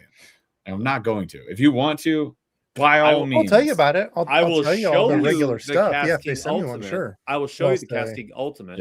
I will recommend you the Casting SE. And that's what we did in the video. We were at their booth and we're like, here's the Ultimate. It's super sick. I love this SE. It is $99. It's on sale for like $80, $85. And it fishes great. And we have a discount. So good. I caught a 3-pound smallmouth. I caught a 10-inch bluegill, all in the same spot on the same combo, and all from shore. Dude, it's and insane. Lifted it over the break wall. It's for $100. What do you want? But if you just want to fish, you don't have to buy that. No, like but if you want the sick one, that's what it boils down to. That's what it boils down to is nobody's making you buy any of the expensive stuff. Nobody. You buy what you want. It's a new concept. I know it's crazy, but according to the comments, buy what you want. Like, even as much as we say buy it or don't, we still always get those comments. I'm not trying to put it. Look, it exists. And to Debo's, you said this earlier, Debo, like it's our job to show you this so that you can make an educated decision on the product that you're going to purchase with your hard-earned money. Like, that's our full intention behind outdoorgearnerds.com, and all the reviews that we do on our channel is that. It's just that. You don't have to buy it, but wouldn't you like to know what is available from the high end of the spectrum all the way to the low end of the spectrum? Like, just know what exists out there and then decide for yourself whether or not it's worth it. Like, that's what it comes down to. Yeah. 100. Paul, I thought I lost you for a second there. You were like literally, I'm thinking staring into the abyss. I'm thinking of another video idea that I'm going to make tomorrow. I wrote it on my list. Better not be with any flat tubes, Paul. Oh, it better not be a flat tube idea. It'll be round tubes. I'll tell you right now, it is just funny. And I understand why people feel that way. They're seeing me show you the expensive thing, and they think they're being sold that. Literally, look, this is how we get away with murder on this channel. Sometimes is if somebody says, "I want you to show them this product," I'm like, I will show them the product. But if you ask me which one I would say to buy, I'm going to show you the one that I think gives you the most value. And if you say that's too expensive, I will go down and down and down until there's nothing left. Like, I will recommend the Rhino rod after I use it. It will happen for sure. Guaranteed. It's going to be a good option. Also, according to James Berg here, if you want to blame us, we will be your scapegoat. So yeah, Jimmy boy. Yeah, that's fair. You've been here. He's one of the subscribe fishing friends that come down here from Minnesota. Blame me, us. Dude. Blame all you want. We're here to eat those bullets. Done deal. because we'll never see them in person. It's 9:49. Let's blast through the kayaks, because honestly, this was kayaks and motors. I think everyone thought it was going to be Urchin Cast, and then after the On the Water Day, I was like, holy crap, this kayak industry is blowing up. It was crazy. So there were so many kayaks there. Everybody in the kayak industry, on the motor side, on the kayak side, on the kayak accessories side, everybody's saying things are looking up for the industry, which is really cool to hear. First time I've heard it. Good. First time we've heard it since 2019. 2021. We had the COVID. We switched back. Yeah, so 21, 22, it really dipped, man. It's been tough for a couple of years. Bullshit. So things are back up, which is good for everyone, companies and consumers included. And yeah, there were so many kayaks there. And I think that's part of why the just buy a boat crowd is kind of mad right now, because they're like, where did my ICAST go? Nobody's talking about bass. You got Live Scope too. What do you want? Yeah, you got Live Scope too. Shut up. Anyways, so but on the kayak side, motor side, and kayak accessories, let's do like whatever your guys' like top 3. What was your top kayak? Let's start with that. Debo, you're the guest. What was like the one kayak that kind of caught your eye? That I tested or caught my eye? Tested or caught your eye? Sure, whatever, whichever. We had a lot of fun on the Water Day. It was freaking cool. Yeah, tested for sure was that U10, the new canoe. That thing felt awesome for being so you had footer. The e-propulsion K-Light motor on there, right? Yeah, and if we're talking motors, I forget what 3 categories you said. Hands down, for sure, my favorite motor was that K-Light 750. That thing was bad ass. I love that thing. Really sick. Can run as shallow as 7 inches, battery included. Super cool. One pull up. Paul, are you okay? No, yeah, you all right, buddy? Dude, that hurts so bad. I swallowed a sneeze and my chest was collapsing. I'm good now. I'm good now. It just released. God dang. Tore a pectoral with a sneeze. I'm almost 40, and you're almost 40, brother. God damn. Jeez, dude.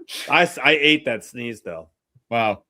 You tanked it. Good job. All right. So Debo, you like the U10, not a new kayak, but when you isn't the U10 before, sick, Debo? It's really been cool, saying it for 2.5, 3 years. For a 10-footer, that thing felt really good. Right. Debo, I put a heavy 45-pound trolling motor on the front and a stern mount motor in the back sometimes, and I stand on that thing. It's nothing. All day. I had me and my son and a trolling motor in that thing. Yeah. It's absurd. Nobody really gets it until they get into the Unlimited series. Good call. Great kayak. U10, Unlimited, UMax, they're all fantastic. Anyways, so that's your kayak pick. You like the K-Light motor. What about kayak accessory? Was there anything you saw that you were stoked about? New waterproof locking box from Track Vault from ICAST. Yeah. Yeah. So if you guys haven't seen the Track Vault, really cool from that company right there. Not fully done. It was still 3D printed. Silicone wasn't as clean as it's going to be in the final run, but yeah, as a silicone gasket around the lid and then the double way latching lid. So close it up, super watertight. I agree. That was one of my top picks for sure. I'll pick something else just to be different. But yeah, that was really cool. How'd you like more importantly, how it mounted to the track? That was pretty cool. Little twisty lock thing. Yeah, dude. That was sick. So they haven't named that yet. We suggested a few names on our members only live. If you guys have names for it, go check out Yak Attack. You can DM the Yak Attack Instagram or hit up Wade if you have any name suggestions. I'll go with the Track Lock. That's what we talked about last night on the live. Pretty stoked on that. Slide lock? The slide lock. Switch lock? Switch lock could be good. Switch lock. I can give you that. that. Twist and tighten. Okay, dude. Cool story, Gimli. Get out of here. Nobody throws a dwarf. Debo, did you say switch or twist good lock? Quote, though. I said twist and tighten. I don't know what I was just twist and shout. Yeah, got it. Twist and shout. Solid. Bop it. Just call it bop it. That has nothing to do with it. I know, but you can twist it. Bop it. Anyway. All right, cool. I dig it. So yeah, I really like that. The ability to quickly release anything from there. Also, low pro. Yeah, it's low profile. Everybody called it out. That is going to be how everybody's going to mount their track packs, because that is no question way better than the standard track base that they have. Significantly. huge upgrade. And it fits their quad lock grid pattern, or the grid lock grid pattern. So you can mount that on anything from your black packs to your track packs to whatever. So that was really cool. Like that is, to me, that stood out as something from Yak Attack I haven't seen in a few years. I was like, oh, Yak Attack's back. Hell yeah, dude. Like something innovative and the Captain's Bridge universal with them. The Captain's Bridge is sweet. That's a big innovation, actually. It's the way that for everybody. That's the problem. This is for everybody. I get you. Yeah, you're right. But yes, the command center, swing arm, the revolver. The thing I like about the command center is it unlocks command center capability for any kayak, even rounded hulls, anybody with no track. Like, it made it so that anywhere you have space, you can have the Captain's Bridge. And I think that is legit. Yep. No, 100%. I want to call out this right here. Ruben, aka Cooler Lid 2314, asks if you got on a Flux Jet, Debo. Did you do that on the water day? I didn't see you on did. Yes, you did. Okay, do a Flux Jet, and that was probably my biggest miss of the show. Ooh. Oh no. Yeah. What happened?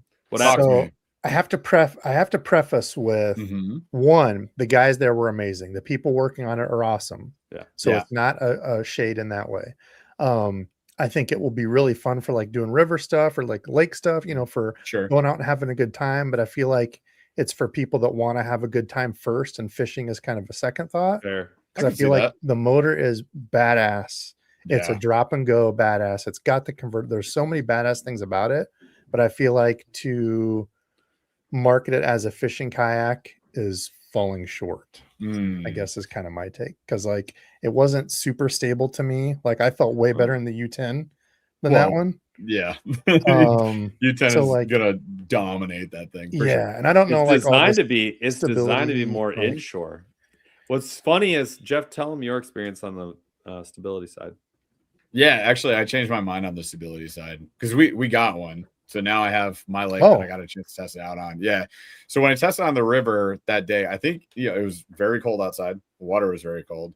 We were on a river trip float, and I was like, I really don't want to fall in. So I think honestly, I was just a little bit nervous, and that like hampered my scoring.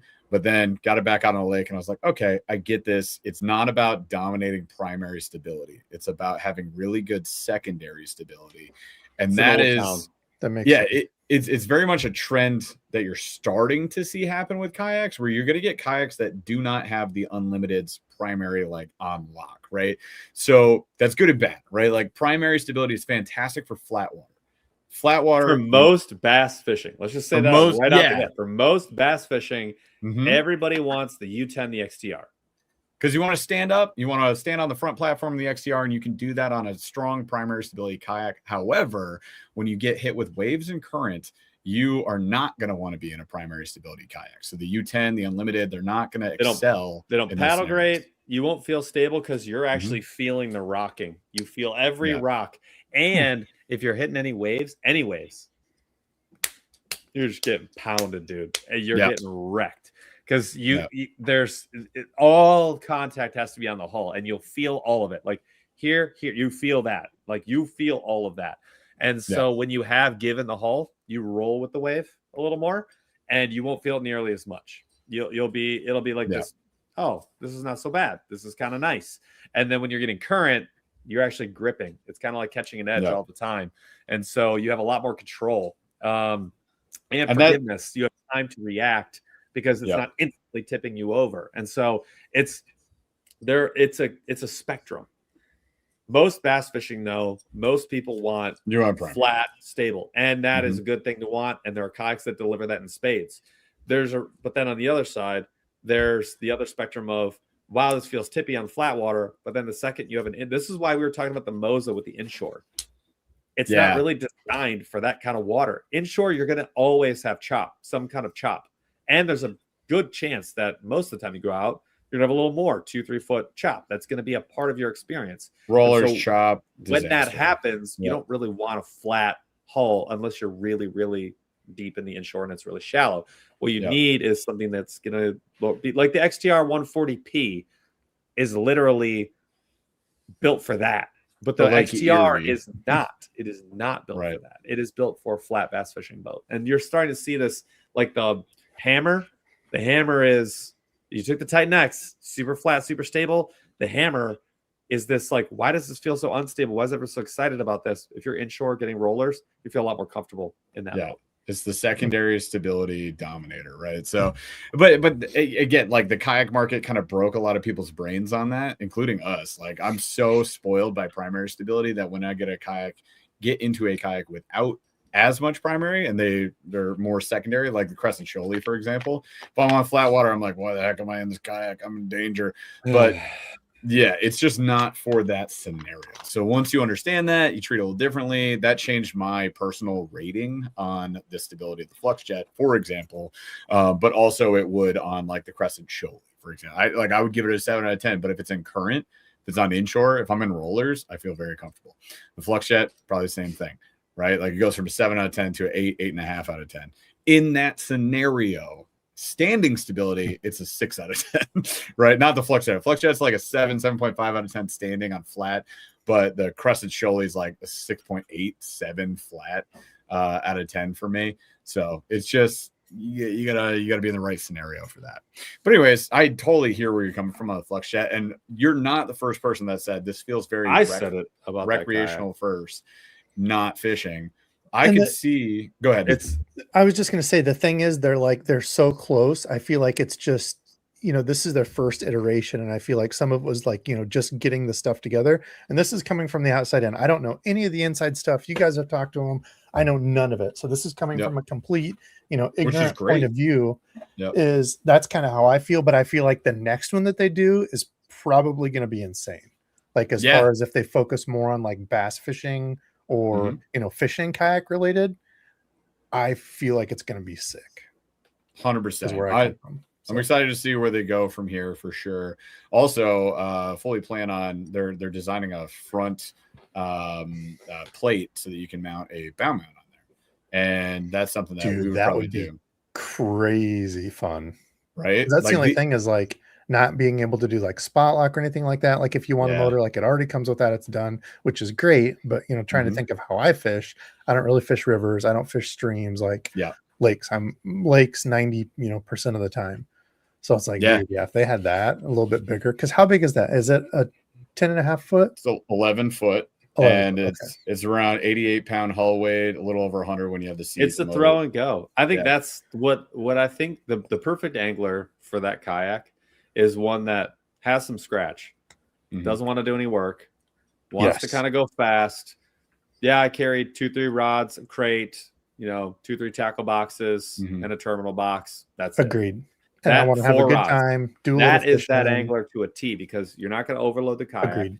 You want the throw and go. It is the ultimate pond hopper, is how I've described it. It is the prototype of a pond hopper. Motors attached, doesn't weigh very much, super modular, does really good if it's kind of crappy out, does really good when the grass is super high. You can go in any launch you want, and the battery's gonna last all day. You could go hit 3 ponds and no work. It's super easy. So it's not for a Titan X owner, 100%. It's just you're not trailering that rig. So you're not doing the XTR or Titan X. No. Even the Voya X, man, like that Voya X 128, like it's not a pond hopper, but you can load it up. Maybe that might be a trailer. I don't know if I would even truckload that. It depends on how you rig it up, but I really need to spend more time on the Voya X in different conditions. I've now tested it twice on flat water. And like, I really want to put it into current or something just to try it in a different scenario. I've seen it in current. It looks unreal. It looks unreal, right? But I want to be that guy in that current. I have seen my biggest gripe with kayak companies. Jeff and I asked for this in a different conversation we had with another kayak company. I said, do you actually know your customer for this specific model? Who is this for? Because I don't think they know who it's for when they design it. Because if you did, you would change 3 things immediately. Immediately.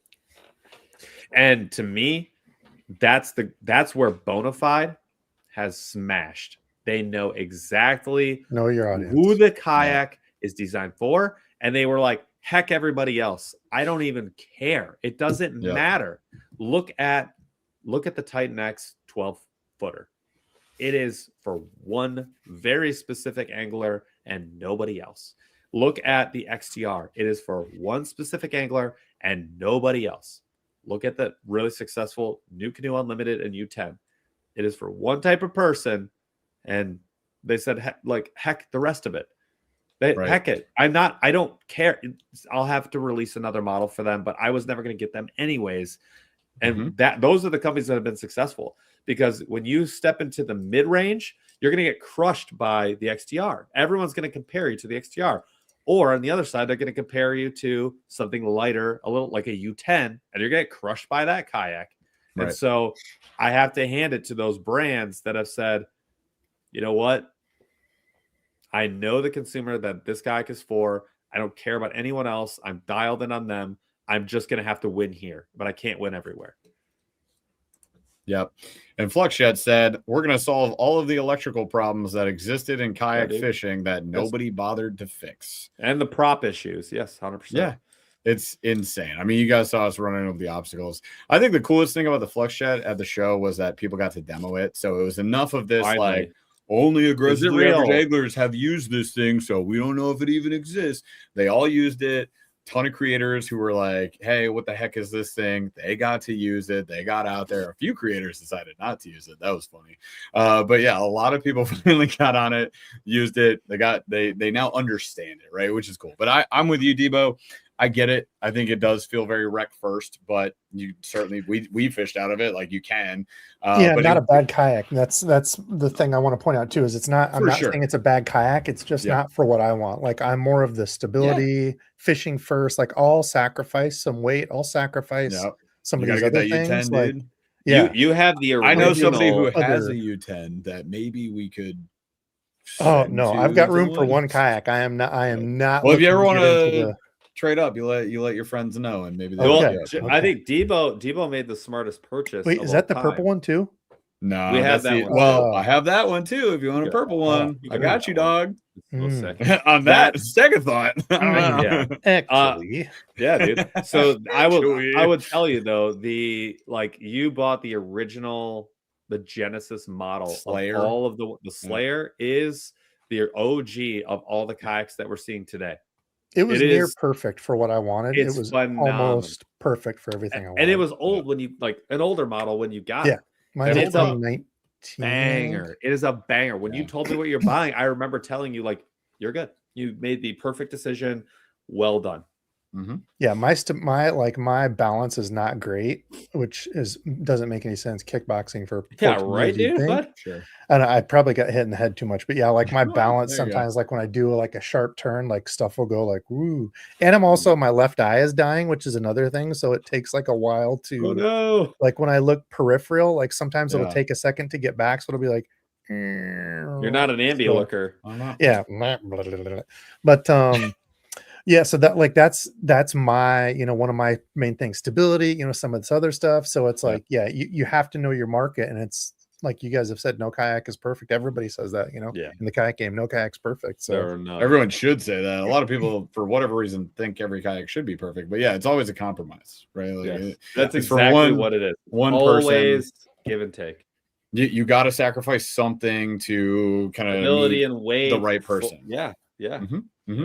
So Paul, what was your top kayak pick? There are a lot of good stuff for me. If I can only pick one, it's going to be the Sportsman 120 Pro, because at 2K they did what everybody should have been doing, which is don't make me buy the drive. Don't make me pay for a bunch of stuff. Give me a hull that does everything that I can grow into. That's good on lakes, good on rivers, good on big water. And they finally did the Old Town. They were true to their brand. They figured a few things out. It finally happened. I think $2,000, while I know is not free, it's the $150 rod of in this economy. And I'm excited to fish out of it. We are going to get one. And I'm not saying it's perfect, but I'm happy for the consumer, and I'm happy for the brand, because they've really struggled. They struggled with the EPDL. They struggled with the EPL Pro. When the Pro they thought was the thing that was going to save them. They made a lot of great wins, but they were stuck with the pedal drive.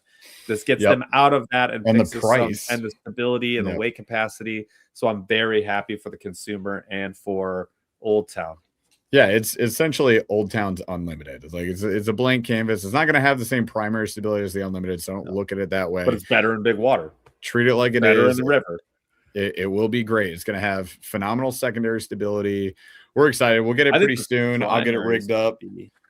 I think primary is going to be decently improved from the PDL because you lose that gap in the middle from the drive hatch, and also you remove Paul and I have been talking about this. The seat frame is now the hull. Like, that was the first thing I saw on this kayak. I was like, that's amazing. I'm so glad they did that. So the seat is sitting on the hull, which means they added a ton of rigidity and stability to that midsection, which is great. So I think wins all around, plus more scuppers because you don't have the freaking drive.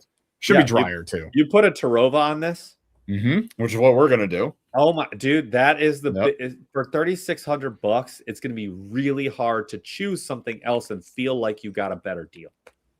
It's gonna be hard. It's gonna be hard.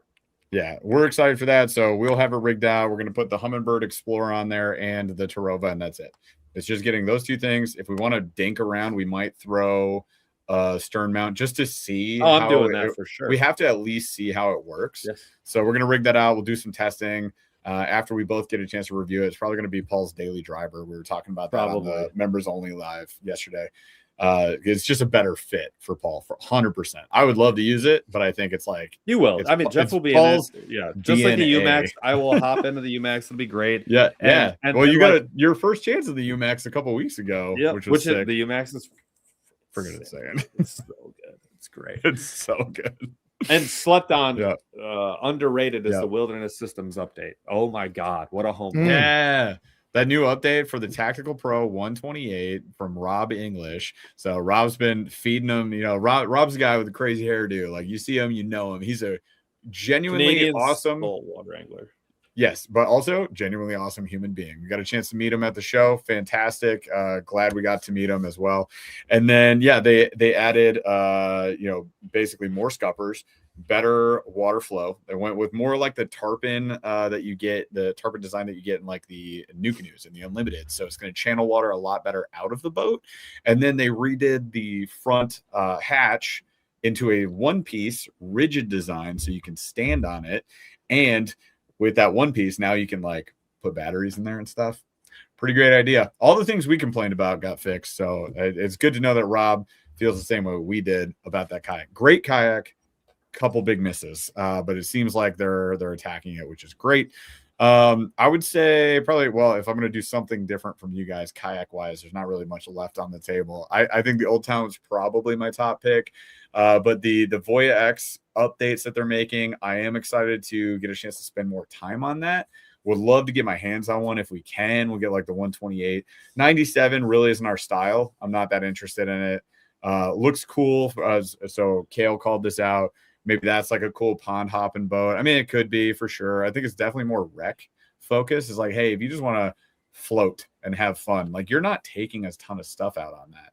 I wouldn't.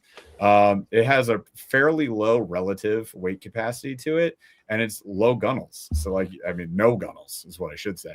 So it's just flat, right? Cool idea. Not for me, for somebody, I'm sure. But the 128 much more appropriate for what we would do. That thing is fast. Like, that's the biggest thing I'll always give it. It's freaking fast. It goes 6.5 miles an hour. The E-assist goes 6 miles an hour. I just wish there was something they could do about the turning stability, because when you finish a turn and you cut the motor, it kicks hard the opposite direction. It tries to throw you out. And I promise you, somebody's going to fall out of that. So did the XI3. Yeah, well, the XI3 can do it with spot lock for sure. It feels like that, but you're not standing, so it shouldn't feel that bad. So I don't know. That's the biggest gripe I have with it. Everything, their tech is amazing.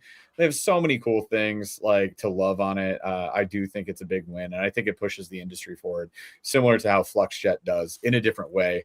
And if you guys missed it, Dave Erkey, aka Wolf of Walmart, actually did a little international peace offering in between Voya X and FluxJet. That was such a cool video. They swapped stickers. They shook hands. I love it. I love to see that. That's what we need. We need more of that in the industry, and less infighting. It's freaking dumb. let's be friends. Let's push the industry forward. Let's make it better for everybody involved, companies, us, and you guys. Obviously, like that's the big thing we're looking for. So that would be my kayak pick. I think motor wise, I am excited to see what the Newport Stance 180 turns into. It was very prototyped. We didn't have a remote yet. The remote was a toy. I was like, cool. Xbox controller. Yeah, it was a piece of plastic. I was like, all right, I see where you guys are going with this. I can't wait to see it when it's actually functional. But right now it's not. It looks like what we know, it's going to be pretty lightweight comparative to a lot of other motors. It's going to be brushless, and it's going to be 24 and 36 volt systems, which is awesome because that means it's more efficient and it will go faster than your standard 12 volt system. So that's what I am looking forward to. Paul, Debo, you got like a motor you want to call out? I think you called out the K-Lite. The K-Lite. That thing was awesome. And then Paul, I know you want to talk about the K-Max. E-Propulsion K-Max, dude. Did you get to rip on that on the on-water day? You did. And that's sick. Dude, I was doing donuts at 7.5 miles an hour. So I love it. I think their throttle is best in class. The separate screen is best in class. The silence was crazy. The deploy was best in class. Like those upgrades, I'm Team Newport all day, but god dang, dude, that they dropped some bombs. And like if they market it well, they will have a big place in the motor market. They did a nice job. We'll see what happens with it. I'm excited to see that because like I want that competition in the motor market because it drives everything forward. Like we need to drive innovation. Like the Newport team's expanding, so maybe they can do some new specifically in product development. They have 2 new designers they just brought on board, and I think they have they have their work cut out for them because e-propulsion is gunning for them, dude. Yeah, which is great. Let's have healthy competition that pushes everything forward. It makes me want to design the next one. Well, somebody called it on the members only live yesterday. It was like, I want an NK 400 or 5. Like let's step that up because they are using a 44 volt system for the K-Max. Yeah. And like we could do, like the technology exists. We could do that with a Newport. You don't have to stop at the NK 300 with a 3-horse equivalent. We could level that up, which would be cool to see. I don't know. So I'd love to see all these companies pushing forward. So that would be my kayak motor pick. I think, Paul, you did a kayak motor pick. What about accessory, Paul? Any kayak accessory that really stood out to you? Debo called out the track volt, which was sick. Yeah, the track volt is cool. Every kayak should come with that standard, by the way. That should be built into every kayak. A dry hatch. So that's the only reason I like that so much. I like the switch lock. That was cool. I think that the batteries, if we can't get the Nakwas in stock, which is sad, I'll buy them from Yak Attack. We need those batteries. Those batteries, they need to be improved upon. We need the next gen of that battery cell in a different format. That's what I want to see. Having the box is tight, though, and the fact they made it gridlock mountable is a huge deal that will be slept on for generations. Yeah, the battery armor from Yak Attack was another really cool drop for sure. I'm trying to think of like other companies other than, I know we're all saying Yak Attack. Yak Attack killed it this year because they did what their DNA is, which is back to kayak specific stuff that they designed that actually works well and is not designed by somebody else, repackaged and resold. They did their own thing. That's what they need to do.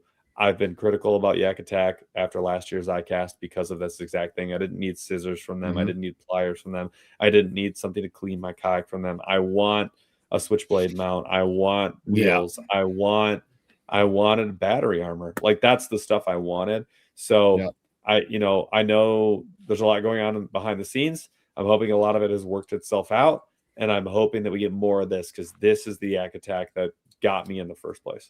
Yeah. Debo, how do you feel about Bubba's $250 store your measurements? Remember, I didn't even know about it. Somebody had to tell me on my live. I didn't realize it had a laser and all this stuff. I'm like, I thought somebody was joking. No, stores it up, and I was like, I think it just remembers the size. First off, why in the hell are you measuring bass? That's the first mistake. Okay. All right. You're a kayak angler. You know the answer. He doesn't do tourneys though. It's different. Yeah, but you know the answer. I weigh my bass like sane people, not measure them. Oh my God. So you accidentally got a fat one. Great job. Yeah. Whoa, dude. All right, everybody calm down. Peace off. Gollum is throwing shots at the We're floor. supposed to be mad at Bubba, not each other. I am right? The thing is, they like make really nice stuff. Like I've held some of the knives. I didn't even see the board thing. I didn't even go to their thing because they're so expensive. And the tough part is that they make the things that I've held and used are really nice, but it's like, why is this 10 times overpriced what it should be? So I don't know. I don't know like what their whole strategy is or where they get stuff from or like. I can tell you right now. I don't know. There's a couple things, you guys, that tell you everything you need to know about how much margin a brand has built in on their product. This will tell you everything you need to know. One is there too much packaging? Right off the bat, if it has nice packaging, too nice packaging, you're paying way too much in money. Two, look at the party in the booth and the size of the booth at ICAST. If it's gigantic and there's a ton of display, they're making money off you. Period. That's it. And it's margin. So Costa, they are crushing it on margin. If they can afford to throw a monster party but sell you $325 sunglasses, you're getting swindled. That's it. That's all you need to know. You need to know nothing else. Yeah, was it Gamakatsu dropped a $350 pair of sunglasses this year? What are we doing, man? You can go get a pair of Hull floats for $120, and they are very, very good. You can get Salt Life polarized for $40. Now they're not nearly as good, but I'm telling you right now, you are paying for the brand with Bahio. If Bahio can bring 15 people to ICAST, 20 people to ICAST, 2 artists, 30 people to ICAST. It's and a tattoo. You are always paying too much for those sunglasses. That's what I'm telling you. And Costa brings an entire literal shack. Like they have a wooden shack that they construct. They have a 2 whole stories, and they have a whole story wood building.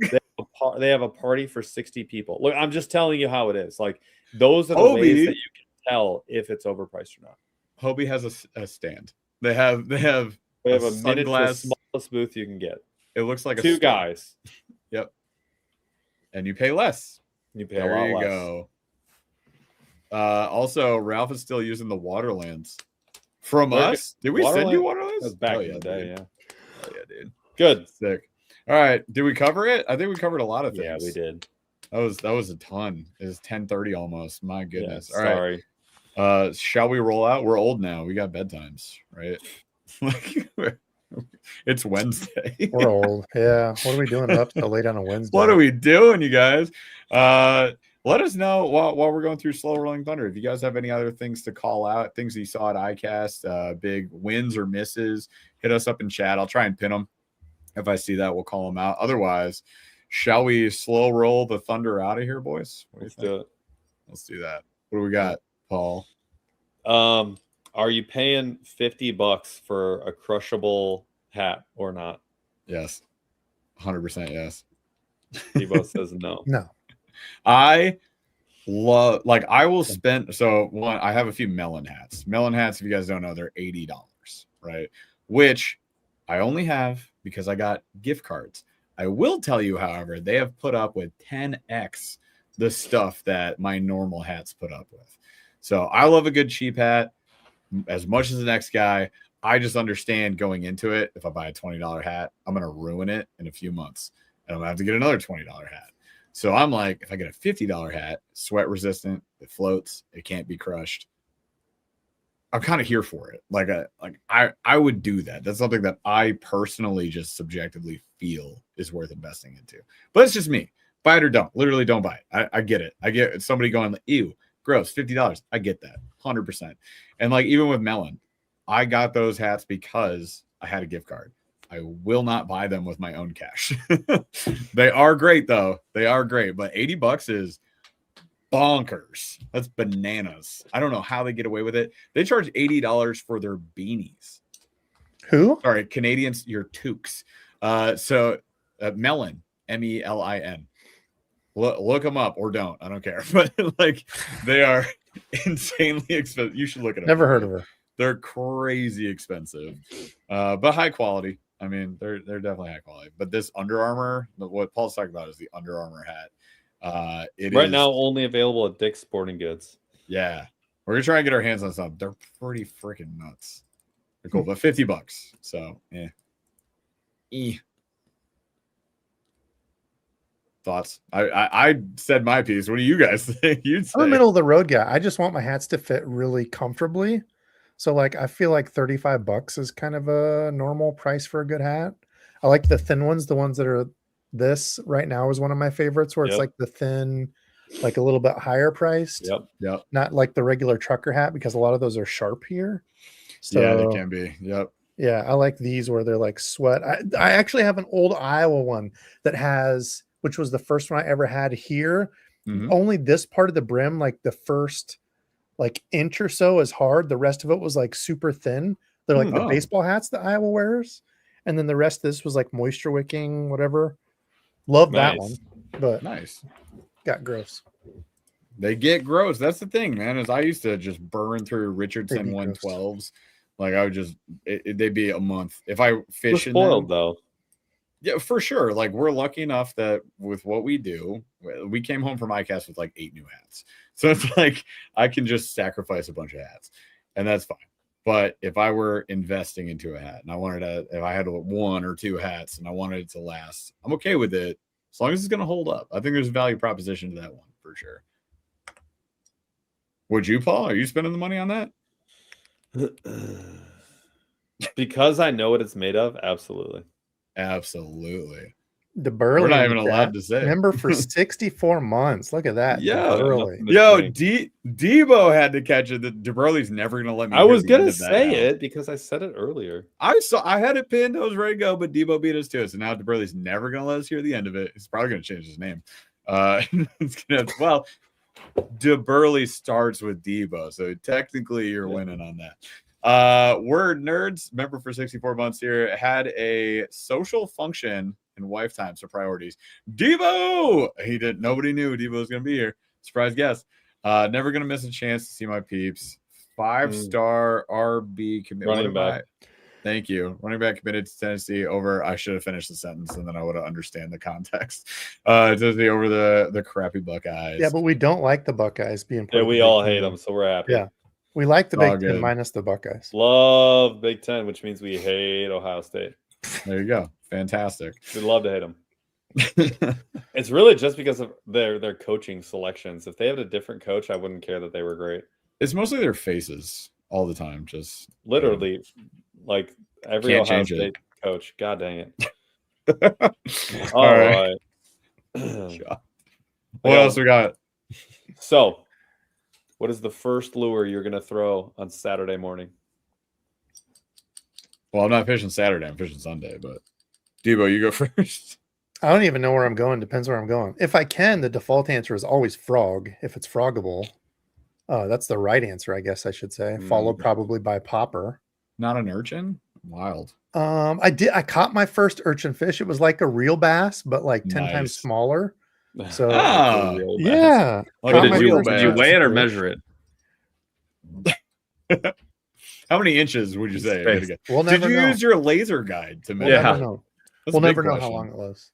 Are you going to use a $120 Bubba scale?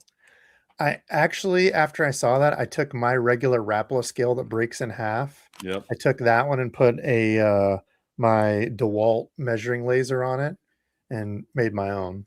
Did you see Casking's 50-pound $15 scale? I didn't even go over to Casking. That comes with the gripper. I did not. I will say though that I love seeing Jose do so well. He just made a post that was, he's like, F it, like you only get one chance at life, chase your dreams. Love dude, he's killing it. Jose is as nice as can be. Yep. So I want to shout out that Jose is good people. Yep. One of the best dudes in the business by far. If you guys don't follow him, Bait and Bougie, go check him out. Likes hot dogs. The Glizzy Casking came out with a scale. It is the size of the palm of your hand. It has a ring finger, like you hold it inside, built in, molded in. It comes with a hook, but it comes also with the gripper. Dude, there is no reason anybody should still be using a hook thing. Dude, the grippers are very few, do I say, game changers. The gripper, when I got one of those, game changer. I agree. It was a game changer. Comes with a gripper, $15, backlit LCD, and 50-pound max digital scale. $15. Wow. Dude, what are we talking about? That is awesome. That's wild. That is awesome. I love it. I'm going to throw that freaking stupid bug until it catches me 100 fish. Which one? Mother bug. Oh, yeah. Oh, yeah. I need to put that one on. Yeah. I'm doing that. I'm doing that. It'll catch up for sure. When you get on a good flip and bite. Oh, just pine wood, pitch to wood. I'm telling you. And then you hear the braid violin. Yeah, bro. I've never had that happen. None of my fish are big enough. It's saying weigh that fish because it's big, not measure it, you little measure that guy. It's saying, he's actually big. Measure your feet for shoes, not fish. Idiot. It is really funny to have conversations about bag size with kayak anglers versus boat guys. It is hilarious. You're gonna need 90. I got 30 pounds. I got 30. You know what else? 100 inches. Nobody cares. Shut up. Go weigh them. Holy crap, dude! I'm just kidding. If I was a tournament guy, I really do like the tournament scene or the kayak tournament scene for measure and then just put them back. Same like for the MLF, just weigh and put them back. Yep. I hate that people drag, and you can call me some tree hugging hippie bullcrap. I am. I love trees. They're freaking sick. I would hug a tree in a heartbeat. I would much rather see them just put right back, because the number of fish, like people don't realize the number of fish getting, especially now, getting toted around in a like the water is like 93 degrees. For what reason? In a live well, just doesn't make sense. For what reason? Yeah. There's anyway, off my block. No, sorry. I was just teasing all the measures. Stay on it. Stay on that soapbox. I agree, man. Get it on film. Show the weight. Toss them back. Right. Yeah, and then the treatment of those fish after we were in like they died a few times, like after just seeing how they're handled, like on a normal basis. We have come back. Like, we have come fished after a tournament on a big lake and seen a whole bunch of big bass floating belly up at the bank. That sucks, dude, for no reason at all. Yeah, but that is content for a whole nother episode that we'll get into next time. Dragon Ball Z. Next time on Dragon Ball Z. It's been a blast hanging out with you guys tonight. Appreciate you, Debo, for hopping on at last second. You guys, I texted him like 2 hours before the show. Not even 3 hours, like 2 hours before the show. So always a gentleman and a scholar. We appreciate you, man. And call out. Hey, you got anything coming up that you want to shout out to the folks? Any ICAST content dropping? I mean, if you guys aren't following them, obviously go follow Debo's Fishing. No, I dropped my on the water that is sinking like a bullet right now. I just went to check to see how that video's doing. So, go watch it. Hey, help Debo out. My channel's dying. So no, we're going to it right now. I won't accept it. You're getting a view right now. No, I will say I have some new kayak content coming soon, so that'll be fun. And it's going to mean somebody's going to get the Dink Destroyer super cheap. Gotta watch the video. Okay, figure it out. Okay, I'm watching your video right now, and you guys should do that too. Thanks. You go over to Debo's Fishing, and it says, "I tested the hottest kayaks at ICAST. Here's the truth." I tried to go catchy, but still truthful. I love it, but actually truthful. No, he will tell you the truth. He did it. If you want his perspective on those kayaks, you should definitely go watch that. Dropped about 2 hours ago, so go give it some love. I'm gonna smash that like. You know what else I'm gonna do? Ring that notification bell. You didn't already do that? I'm watching it right now for the first time.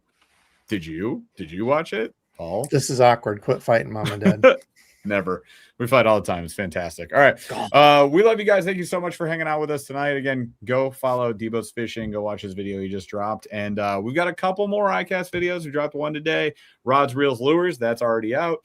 And then tomorrow, if you go to Outdoor Gear Nerds, we made a top 20 list. Our top 5 in each category, which was rods, reels, lures, kayaks, and motors, and something else that I can't remember. Apparel. apparel and accessories probably, but we covered top 5 and all of those. So if you want to see our top 20 from the entire show, you can see it on that. And then Friday is tackle storage and accessories. We are our last video of ICAST. After that, it's done. I promise. And then it goes like immediately. It's gonna be like jarring. It's gonna cut back to like fishing content on Monday. So Boo. There you go. Boo! Who wants to watch that? Hopefully you no guys. one. No, well, we'll see.